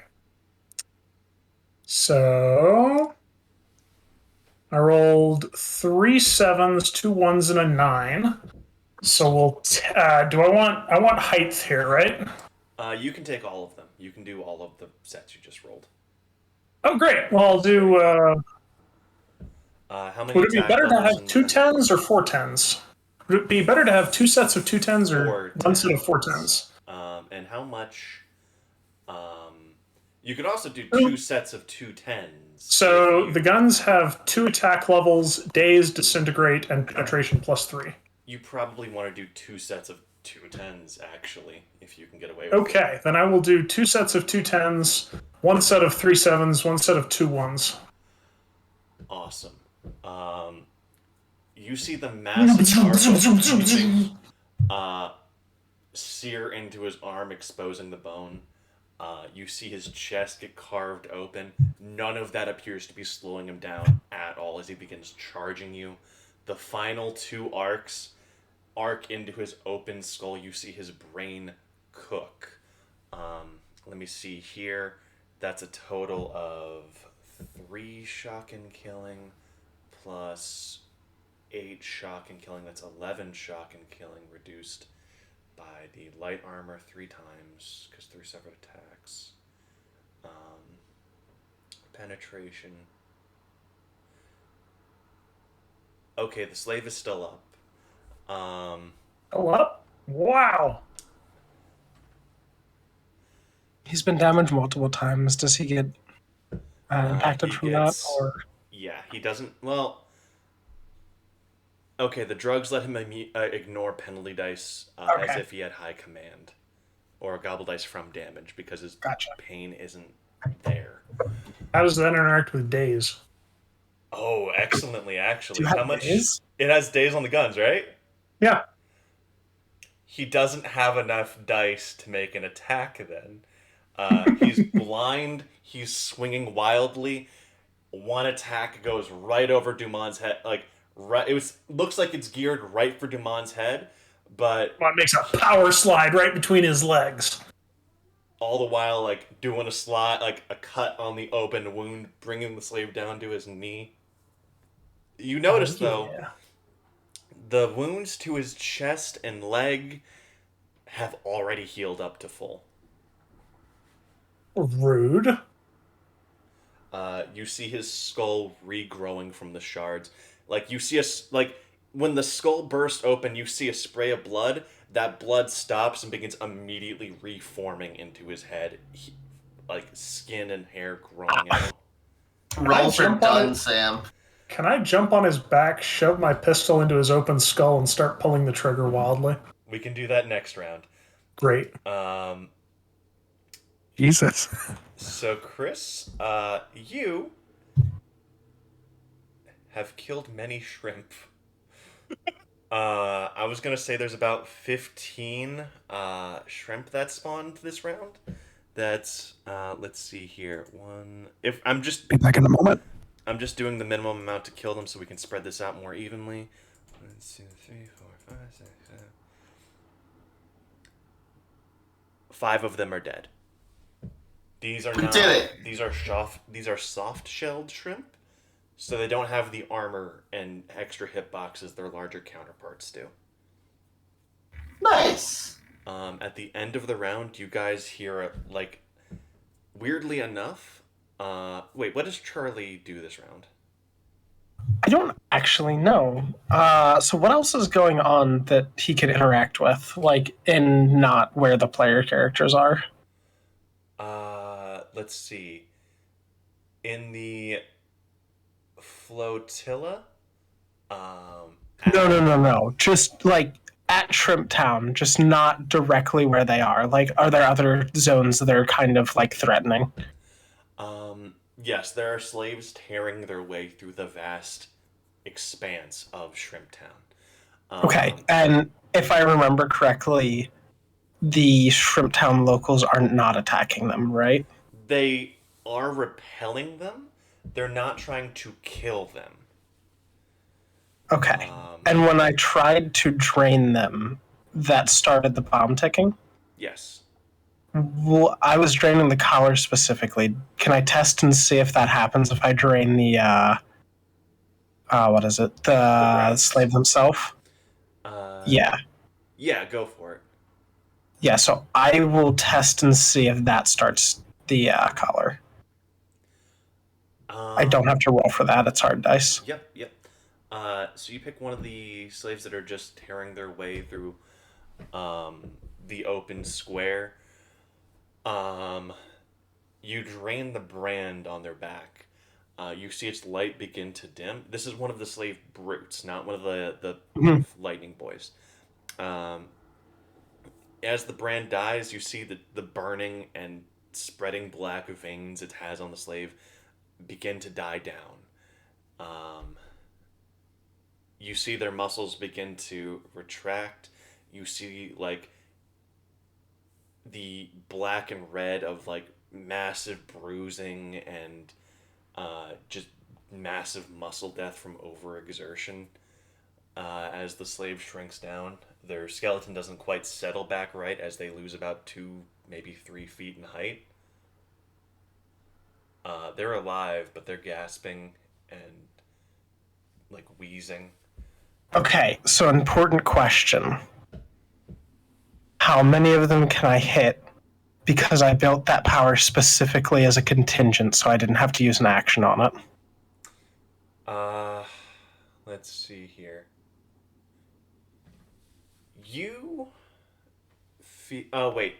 It takes a few rounds to build up, right? It does, yes. Okay. We're gonna say you started that one 2 rounds ago because you could have. Sure. So it feels like you need 3 rounds to drain a brand. Okay. And if that doesn't set the thing off, I'm gonna drain as many of them if I can, if that's not all of them. It's not all of them. It's a pretty wide area, and it does take you a turn to turn things to glass. Mm-hmm. Your shards are scattered over a pretty large area. It has controlled effect, right? Yes. Awesome. All right. So as you begin draining the brands, you notice one of the overseers notices the brands dimming down. He's gonna push a button on his radio, and all of the overseers are gonna pick out what look to be dead man switches, little red switches with a key in them. Can I take an action before he does that, or at least attempt to. Yeah. Yeah, I would like to turn the inner workings of his radio to glass. All right. And all you've got is a hammer. Yeah, go for it. What's the width on that? I think your minimum beats it, but I need to know. I'm going to do the maneuver to make it faster. Go for it. And roll my dice. Okay. I'm going to be rolling 4 dice because I'm not going to set the width of anything. Yep, go for it. Okay, so I rolled 2 8s, so that would be 8 8s with an extra, so 9 speed. That's more than enough. None of the other overseers, I believe. Yeah, none of them are in a position or capable of noticing the brands dying down yet.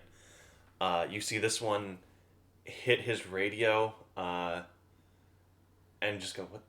Or not like a radio, but it's kind of what like the Iron Legion had. Like it looks like almost like a tube of beeswax, like a cylinder or like a needle.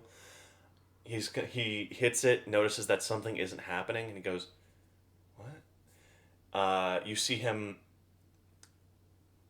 reach through his duffel bag and pull out another it almost looks like a flare, but he doesn't have enough actions to do that this round.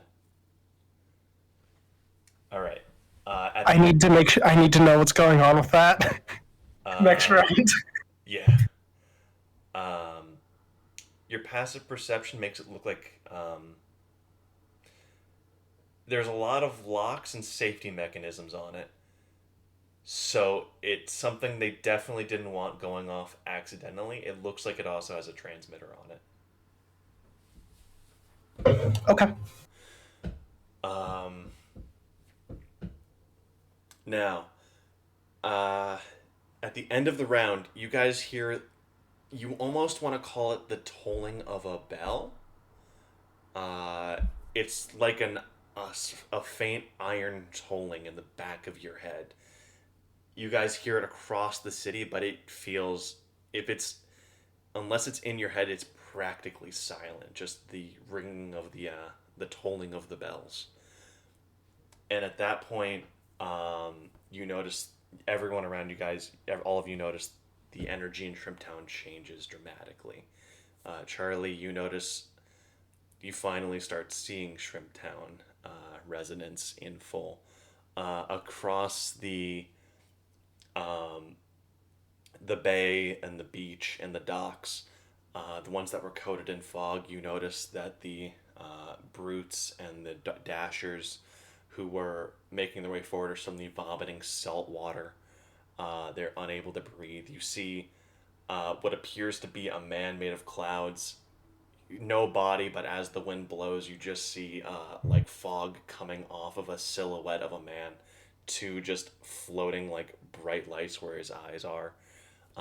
You notice you guys in the town square. You notice that the little fireflies that were burning the brutes and the dashers, keeping them at bay, they're now suddenly engulfed in flames, and you smell the cracking of skin and the rending of fat. It appears as if the Shrimptown residents are going on the offense. Something has changed.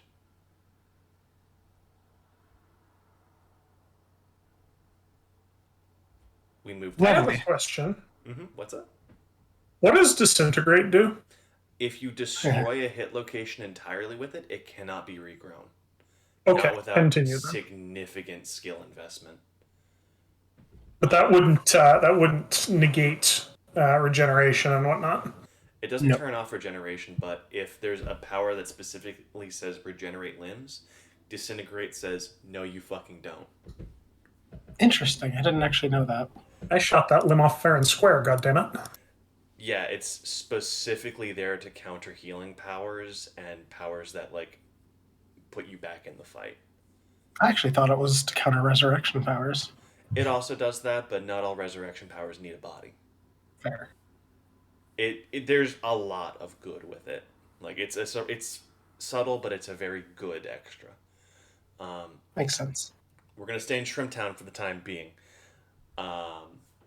First things first, Captain Dumond. Yes. To mount the guy and get your pistol right into his nape, I'm gonna need a brawling check to grapple him, and your pistol check. Okay. This is skills as the plot demands it, so you can add your dice. That'd be 3 5s to brawling. Okay. Did you want to do the gun this round, or hold off on it till next round? I don't see any reason not to. I'm already up him. Okay, so to do that, you would take the smaller dice pool between the gun and the brawling, and Which add would be your the gun. 4 dice. And then you're looking for 2 sets. Remember, wiggle dice can only be used on their original dice pool. Okay, so what I'd want to do then is take all of the dice that aren't wiggle dice and put them in one dice pool. Is what I'm hearing from that. Yeah, like put the wiggle dice for the gun in the gun. Like, that's the gun.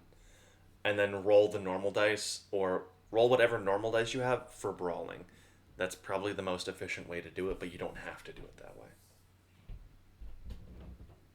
No, you've lost me again. Okay, so like say I have 2d10 in, let's say I have 5d10 in brawling and 6d10 in driving a car, and I want to punch the guy in the passenger seat next to me while driving the car, right? 5d10 in brawling is smaller than my 6d10 in driving, so I'm gonna roll the 5d10. Multiple actions is a maneuver.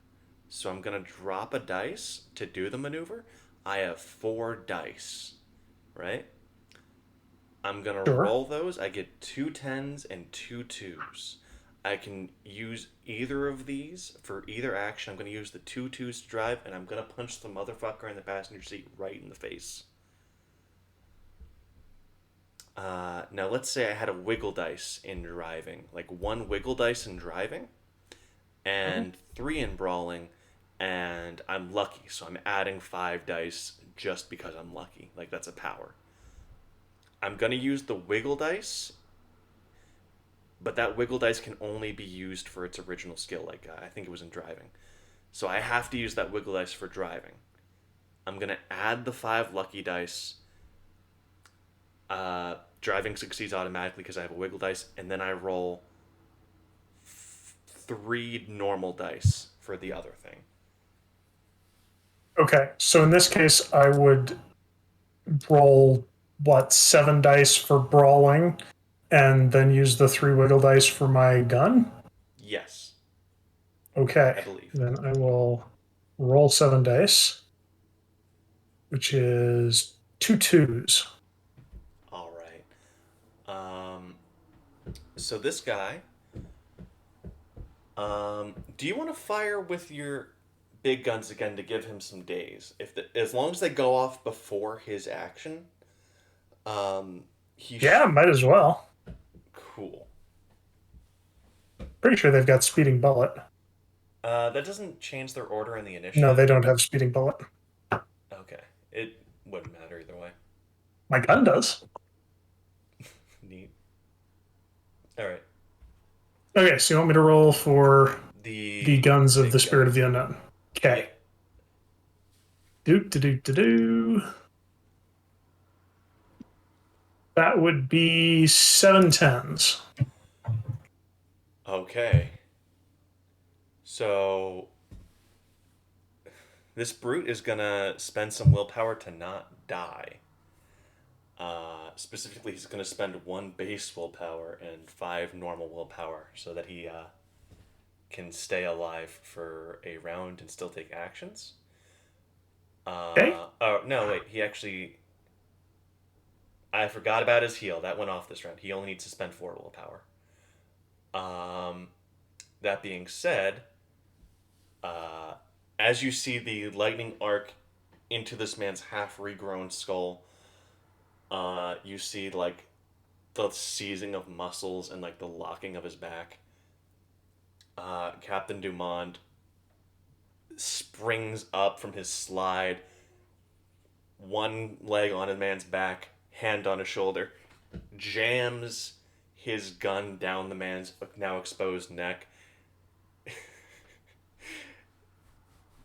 You feel the power of plot coursing through your veins, and you feel the iconoclast retract from your tongue for 1 second. Do you have a one-liner?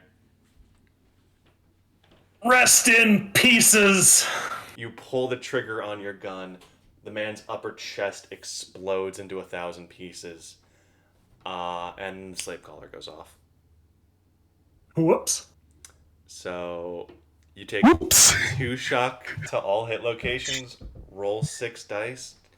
Every hit so every dice, put take 1 killing for every dice you roll on the hit location it designates. Do you have extra tough, perchance? No, I do not. I don't even know how many hit boxes I have. So you should have Okay, 5 then this on will each. probably knock you unconscious if you don't spend willpower. So you have 4 hit boxes in your head if you don't have extra tough. You should have 5 in your arms and legs. So that's 5 on the left arm, 5 on the right arm, 5 on the right leg, 5 on the left leg, right? Okay, so he's now got 4 shock in everything, and then some killing scattered around on everything else. Yes. And you also have 4 shock on your body, but that is 10 hit boxes. Make sure you Okay. I think I sent you the hit silhouette. I'll send it to you after this because I just sent him one. Thank you. Oh, okay, cool. Notice the head only has Mhm. 4 hit boxes. You can spend willpower to shake off damage. Yes. Are there any major threats left? There are still slave brutes and the dashers darting around town. This fight has only just begun. In that case, So if you have 4 shock in your head hitbox, unless I'm understanding incorrectly, that would make you unconscious. Yes. you know what? No, this is an appropriate way for Captain Dumont to pass out. He's alone through another building and passes out. So I rolled the D10 for direction. You are blown into the town square. Oh no. Where The spirit of the unknown will go in immediate pursuit of my flying body. Okay. Charlie does not like this development. The soldiers will tactically retreat to surround Captain Dumont. They managed to wipe out the remaining original shrimp. 20 more have been summoned by the slave collar explosion. Woohoo! Fisher gets nailed by the other brute's fist. You hear the cracking of ribs, and you see the bottoms of his feet torn to shreds as he's pushed back by the punch. But you see the bobber on his fishing rod hook up to the man's neck, and with a swing upwards, Fisher throws him over several buildings. And the spirit of the unknown Goomba stomp something? It can next round. It's used its action. Yeah. So, as the fires burn around, as the fires burn in the town center, we move. Oh no. Okay, that should be everyone. Actions per group. Yes, Charlie did things. Yes, he's joining. Yes. Okay. Mr. President, I'm not missing anyone, right? Okay. 3rd round. We'll just stick with me here. So Charlie, you see this, you can. I don't know if Mr. President kind of gets some tones noting a new threat has appeared next to Demond. Charlie, you see this as well. A man who has rather elongated limbs that are mounted with what look to be karambits attached by fishing wire through hooks and metal embedded on his skin. Scars crisscrossing. The man's shirtless. He's so thin it looks like he doesn't have internal organs. Bone white. A black bandana covering his upper head. It has a single stylized silver eye. I trust this man implicitly. He has no lips. His teeth are razor sharp. As his mouth is hung open, you see he has no tongue either. You see him plow through a brute, teeth clenched on his throat, tearing it open. The bomb collar goes off inside his mouth. The explosion doesn't make it past his teeth. Hey. As he drools blood, he sniffs the air twice and begins making his way over to Captain Dumont. Bum bum bum. Final round. What do you guys do? I am going to wait my turn to declare, because I declare at the end. You do. I will have all soldiers fire again. Seth. I gotcha. So Just posted it in Night of Many Tens, and I'll start editing. So, Chris. Wait, no, your I have to soldiers post it. have only radioed in new threat near Captain Dumont. That's what the tones are telling you. What order do you give them? The soldiers declare first because they're minions, so you have to. Defend Dumont. So if anything comes to harm Dumont, just defend Dumont because you said only simple things with the tones. So Yep. defend Dumont. Okay, that order is in place. They've identified the Shrimptown resident as a new threat. Okay, he is approaching Dumont. Fisher is currently kind of dazed. He took a pretty serious hit. He's on his back. Kind of blood in his eyes. He can't really see what's going on. Charlie, you notice the Shrimptown resident has a hand on Captain Dumont's throat, and he is picking him up. Can the Spirit of the Unknown take an action? Yeah, actually. Your crew is autonomous enough that they can take actions even though Dumont is down. I should have realized that. Yep. Yes. So the Spirit of the Unknown will make an emergency landing as near to Captain Dumont as they can, with two of the crew swinging down with ropes and cutlasses to attempt to make a recovery of Captain Dumont's broken, bleeding, beaten, and abused body. All right.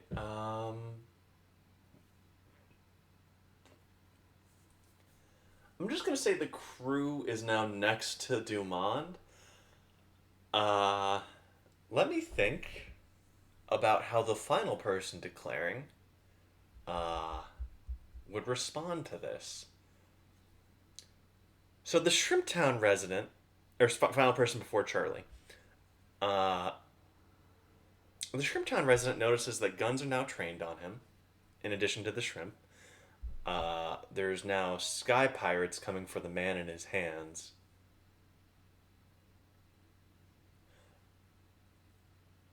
The Shrimptown resident is going to bolt. He's going to clench Dumont to his chest and begin bolting towards the town center. I'm gonna need rolls from everyone involved to see if they can move faster than this guy. Charlie, what do you do? Okay, so before I do anything relating to Dumont, I need to know what the guy on the boat's doing. Oslo or the... your passive perception is good enough that as he pops off the flare cap, you know what? It just says detonator. It just says detonator on the side of the thing. I will also turn this to glass. Ideally, the inner workings, so that he can't see from the outside that it's been turned to glass. Glass interrupt.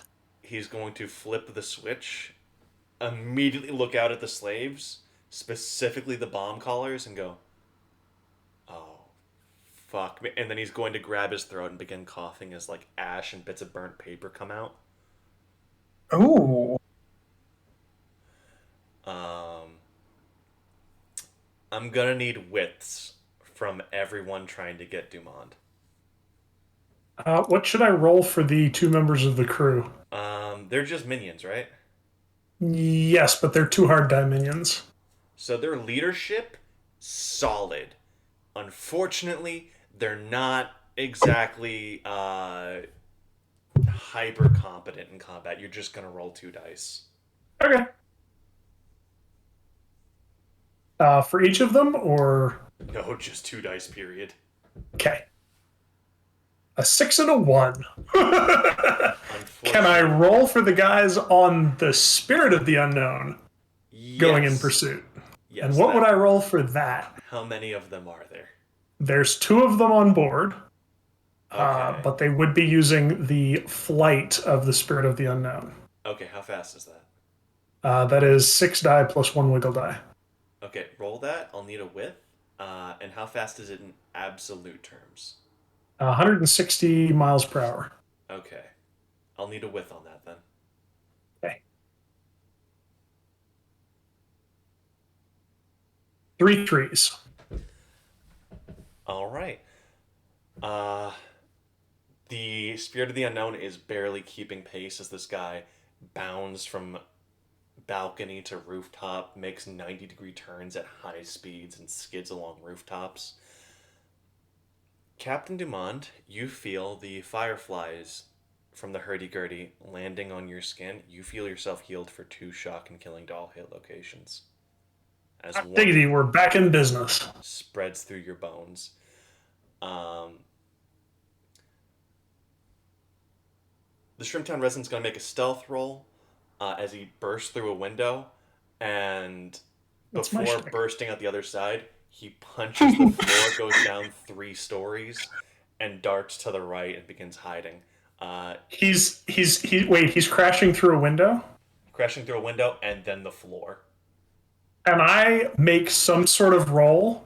Because we are doing one of Captain Dumond's signature actions to, as we go through that window, now Captain Dumond is bursting through the window while he is going through the floor. Yeah, so he releases you as you make an athletics check for me with skills as the plot demands. He releases you as soon as he notices you're awake, and you both bound through the window as he punches the floor. Or 7s and 2 9s, whichever's more appropriate. 2 9. Captain Dumond gets through the window first in defiance of God and all his natural abilities, bursts through it strong enough to just shatter the wall. The Shrimptown resident does a dive roll after you, fist through the floor as it collapses. You both land with a 3-point landing. He motions for you to get into a nearby fireplace as he slides into it and begins, making a cover. Captain Dumont will follow right after him, dive in, and start hauling things in after him. I said I trusted this guy implicitly. I was right. Alright, the Spirit of the Unknown is, I think, incapable of making a sensory check high enough. It passes right over Captain Dumont hiding from them. Capital. They will start a search pattern spreading out in a spiral, pattern away from the last place they saw the Shrimptown resident. They'll get their captain back one way or another and will betide the fool who stands in their way. Alright. So after he's reasonably sure it's safe, the Shrimptown resident motions for you to leave with him and Captain takes you Dumont into will an follow underground room. Despite going further underground, you've wound up on a roof coming out of a nearby air vent. What?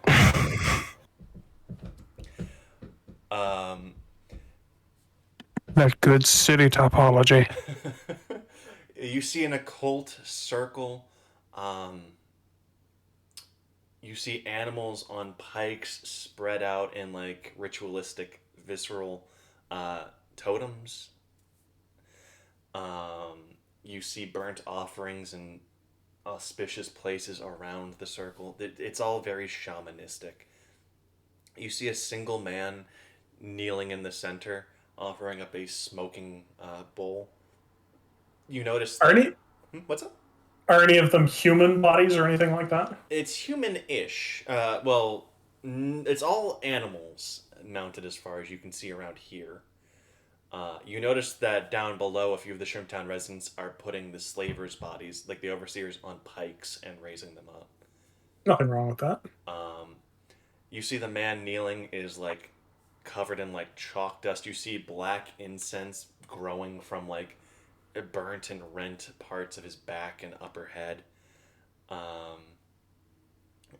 Occult symbols burned and branded and woven into his skin as he pulls up like a tan leather peacoat almost.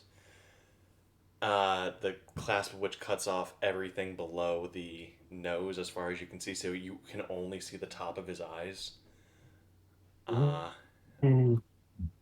He stands with an AK, with like a sanctified AK-47. Captain Dumont is absolutely certain that we are now in a noir setting. He turns to face you, his irises like burning candlelight. Goes, "You may speak here." Capital! Old throat was getting a little dry after all that enforced silence nonsense. Now, if I might ask, who are we running from? That's a good question. Karambit. Karambit just shrugs. He has no idea. I assume you are in danger. Well, then you have my deepest thanks, my good friend, and be assured that Captain Dumont always pays his debts. You may rely on me in your hour of need. You're a good neighbor to us. Speaking of, he snaps his fingers. Charlie, Mr. President, Oslo, and Fisher are now all on this rooftop with you guys appearing in a puff of incense. Charlie's gonna like look around with like his hands out on the sides, like, what happened? Where am I? Why am I here? Not saying any of that, just like that's what's written on his face. Words are safe here. Please. We are nothing if not hospitable, and you have been nothing if not good neighbors. You notice slave collars blowing up in the distance around the city. Shame.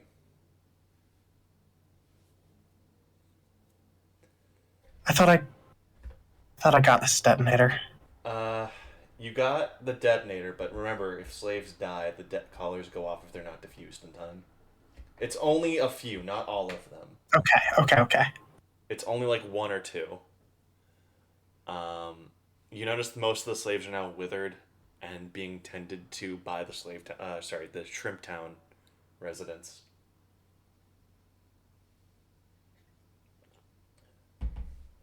I don't know if they'll be amiable or functional once it wears off. Their minds might be too far gone, as are their bodies. But we can try. What brings you here? Adventure! He's looking at Charlie, Mr. President. He told you words are okay here. You're okay to talk for a little Oh, bit. I did. What was that? Fuck? Was that hard? That sounded like Paramore? It was my. That was me. I closed Reddit, and apparently Into Reddit You by just started- Paramore? Yeah. That was Okay. That's when I start singing. There you go. Okay. I'm sorry. So I'm here. Okay. Bit confused how I got here. Okay. I'm sorry. It's been a couple weeks. What were we here for originally? We were Out of here game? to get the leader, to see if the leader of Shrimptown would help us with destroying the Iron Legion. In trade, we help them take the hive. Well, what we came here to do originally was hopefully trade favors, offer you assistance an in. alliance that will last 1,000 years. Sure. assist you in helping repel, defeat what you need to do with the hive specifically, which I believe is who is just attacking you, unless I'm mistaken. This is less an attack and more a reminder. Unfortunately, I don't believe I'll be able to offer the assistance you seek, at least not on the terms you've presented. We can't leave Shrimptown, not for any extended period of time. What's the limit on your time? It's, how to put it, things aren't so concrete here. It's the old ways before we had clocks or times. It's action and reaction. Consequence. He takes a piece of his incense and cracks it from his shoulder and hands it to you. But let it not be said that we do not repay our debts. And he hands it to Charlie. What if, just to change it, we plan on dealing with the hive anyway. When we go to deal with the hive, you help. We'll provide the assistance we can. Charlie, do you want to see powers on the incense? I will wait a moment on that, because I am always careful using that, because I don't want to impose in case it's private, especially people I'm trying to be friendly with. He is offering it freely to you when he notices your hesitation. Okay, yeah, I'll see powers and no, I will take it. Like, in this scenario, might be incorrect. You lagged out, buddy. I couldn't hear a sorry. word you just said. Sam, were you able to hear, or was that just gone? A little bit, yeah. Okay. Yeah, so in this scenario, whether or not that's correct, I'm just trusting these people. I don't know why, I'm just getting a read on it. Probably mostly because of what we've heard from Mutant Squad. So I'm going to take it, and I guess, yeah, if he's offering it freely, I'll see powers on it. So this is an incredibly powerful paranormal, not artifact, but item he's given you. His power deals with causality and consequence. Essentially, this can do multiple things, but every time you use it, it's going to get weaker and shorter, and there's going to be less of it. Okay. Think of it as like a talisman or token. It can do multiple things. It can hide your presence. It can make things a little bit more resilient. They can abide by different standards than they currently do. Like how he said, time doesn't quite move the same way for Shrimptown residents as it does for other people. If you burn it, and as long as there's more than like half to 70% of it, you can burn all of it to undo a single action. Oh. Undo a single thing that has happened. Oh. Okay. That seems huge. Okay. It's a chunk of fate. You don't know what the range on it is, but you know that this man has just gifted you a not insignificant chunk of his power. Okay.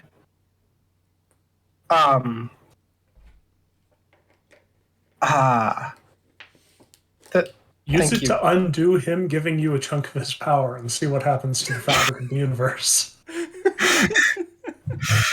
Okay. I was thinking of something really funny. But what would happen if I did that, Sam? I'm not going to spoil it. You're going to have to try it to find out. Sam, a question. What if we undid the mimetic power that erased the names of those people? Sorry, I should clarify. It has to be something that happened somewhat recently. Like, yeah. Okay. Yeah. That would have been funny. That's like trying to defibrillate a corpse. I'm gonna undo the original sin. Ooh. Yeah. Okay, so let me clarify this. It has to have more than 50 to 70% of its mass. You have to be within eyesight, not power sight, eyesight of the thing you want to undo, and it can't be more than like 3 rounds. Okay.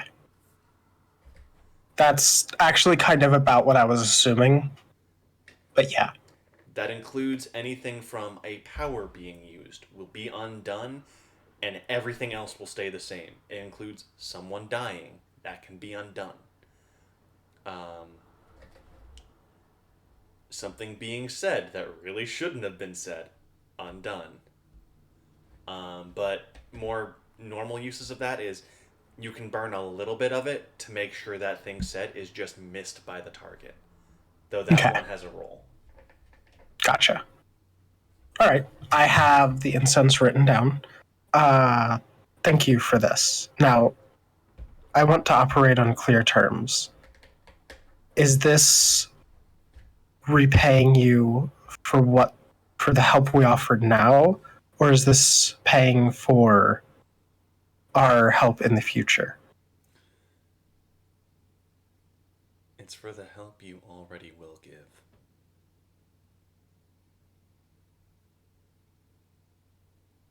Charlie's gonna close his eyes and sit on that for a second. Makes perfect sense to Captain Dumont. He's gonna sit on that for a second, nod. Okay.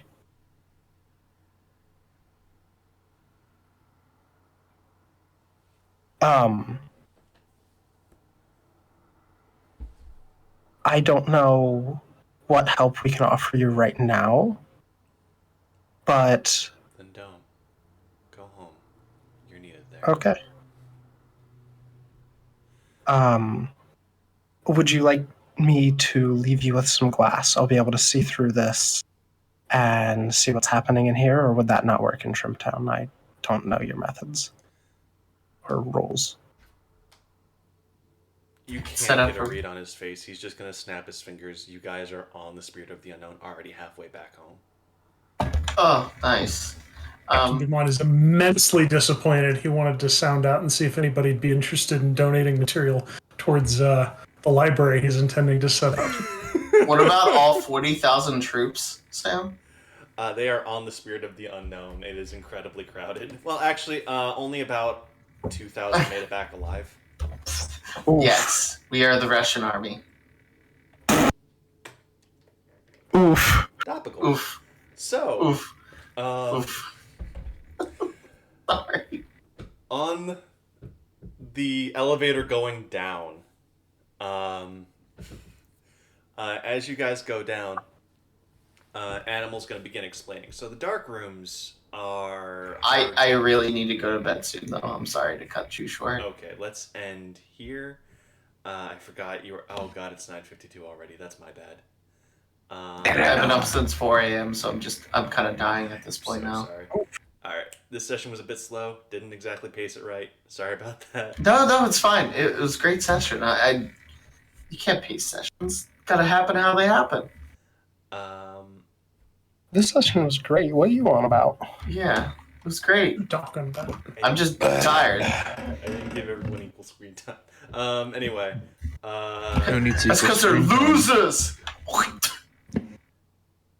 So, because the questions I had prepared, we didn't get to the things I needed to for them to work. We're just gonna do who had the best bit of the... Well, first of all, everyone gained one. Who had the best bit of the night?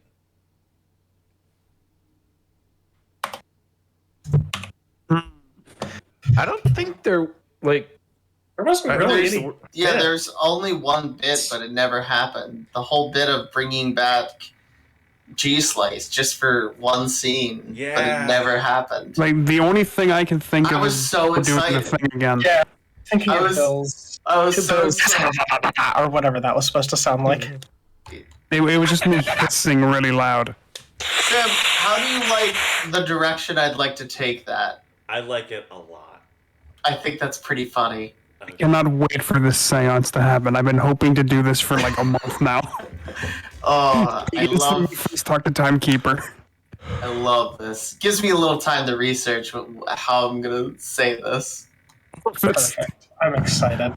and Okay. scared. Mostly scared. Unrelated to getting, related to getting experience, Sam, I'm going to use stockpiled experience to buy the arc of the narrative universe bends towards adventure. I decided, which I don't remember if you remember it, but yes. I know. I think I know which one that is. I am just gonna go to bed now. All Sorry. right, night, night. Okay. We'll let you know. if you get more Uh, points. Chris gained Right. experience for going to bed early. Boom. That's one question down. All right. Do you think he even heard that? Doesn't matter. Okay. Tom gained experience. Finally, let's do a funny question. Okay. Sweet Tooth is doing a promotion for the candy shop to build their PR. What is everyone's? What is the character's like branded candy, and what does it taste like? Ooh, That is a good one. Propulsions is jet kick candy, and it tastes like red cinnamon oh, I like that. gum. It's pretty good. Ooh, Captain Dumont's is one of a range, but the one in particular that I'm going to mention is Adventure Noir, and it smells like a smoky back room where a leggy blonde dame just sauntered in with adventure in her back pocket, and you know you're in for it now. Also whiskey. And what does it taste like? No, that's what it tastes like. Okay. It's like It tastes like a feeling. Thank you for understanding how Sweet Tooth candy works. it tastes like the introduction to a noir novel. I can only think back to, and only Tom will appreciate this, the introduction I was given to, what's his name? Augury Jackson. Hey Tom, what's your candy? I can't think of anything funny puppet enough, but I'm imagining that Chivalry's candy it's just a mincemeat pie. It is exactly that, like Middle Ages recipe. He really strong-armed Sweet Tooth into making it the old way. Sweet Tooth probably put a power in there, and Chivalry can't really experience it. But if you eat it, it makes everything look kind of like a tapestry. Like you're trapped in some sort of fucked up medieval art hellscape for a couple of minutes. I like that. Seth, what would Charlie or Sweet Tooth's be? Charlie's candy is Dragonbeard candy. I don't know if you are familiar with that, but that is sugar that is strung out in cornstarch a ton, and it's folded over in loops, so there's like thousands of strands of it. I'll see if I can get an image of it. And as you bite into it, every strand of the dragon's beard candy that you break, you see a different angle around you. Unfortunately, it just tastes like regular dragon's beard candy, but the visual effect of eating it is a lot. Cool. All right, who do you guys think had the best answer here? Still trying to put something together for Bill, if that's all right. Yeah, that's fine. I'm in no rush.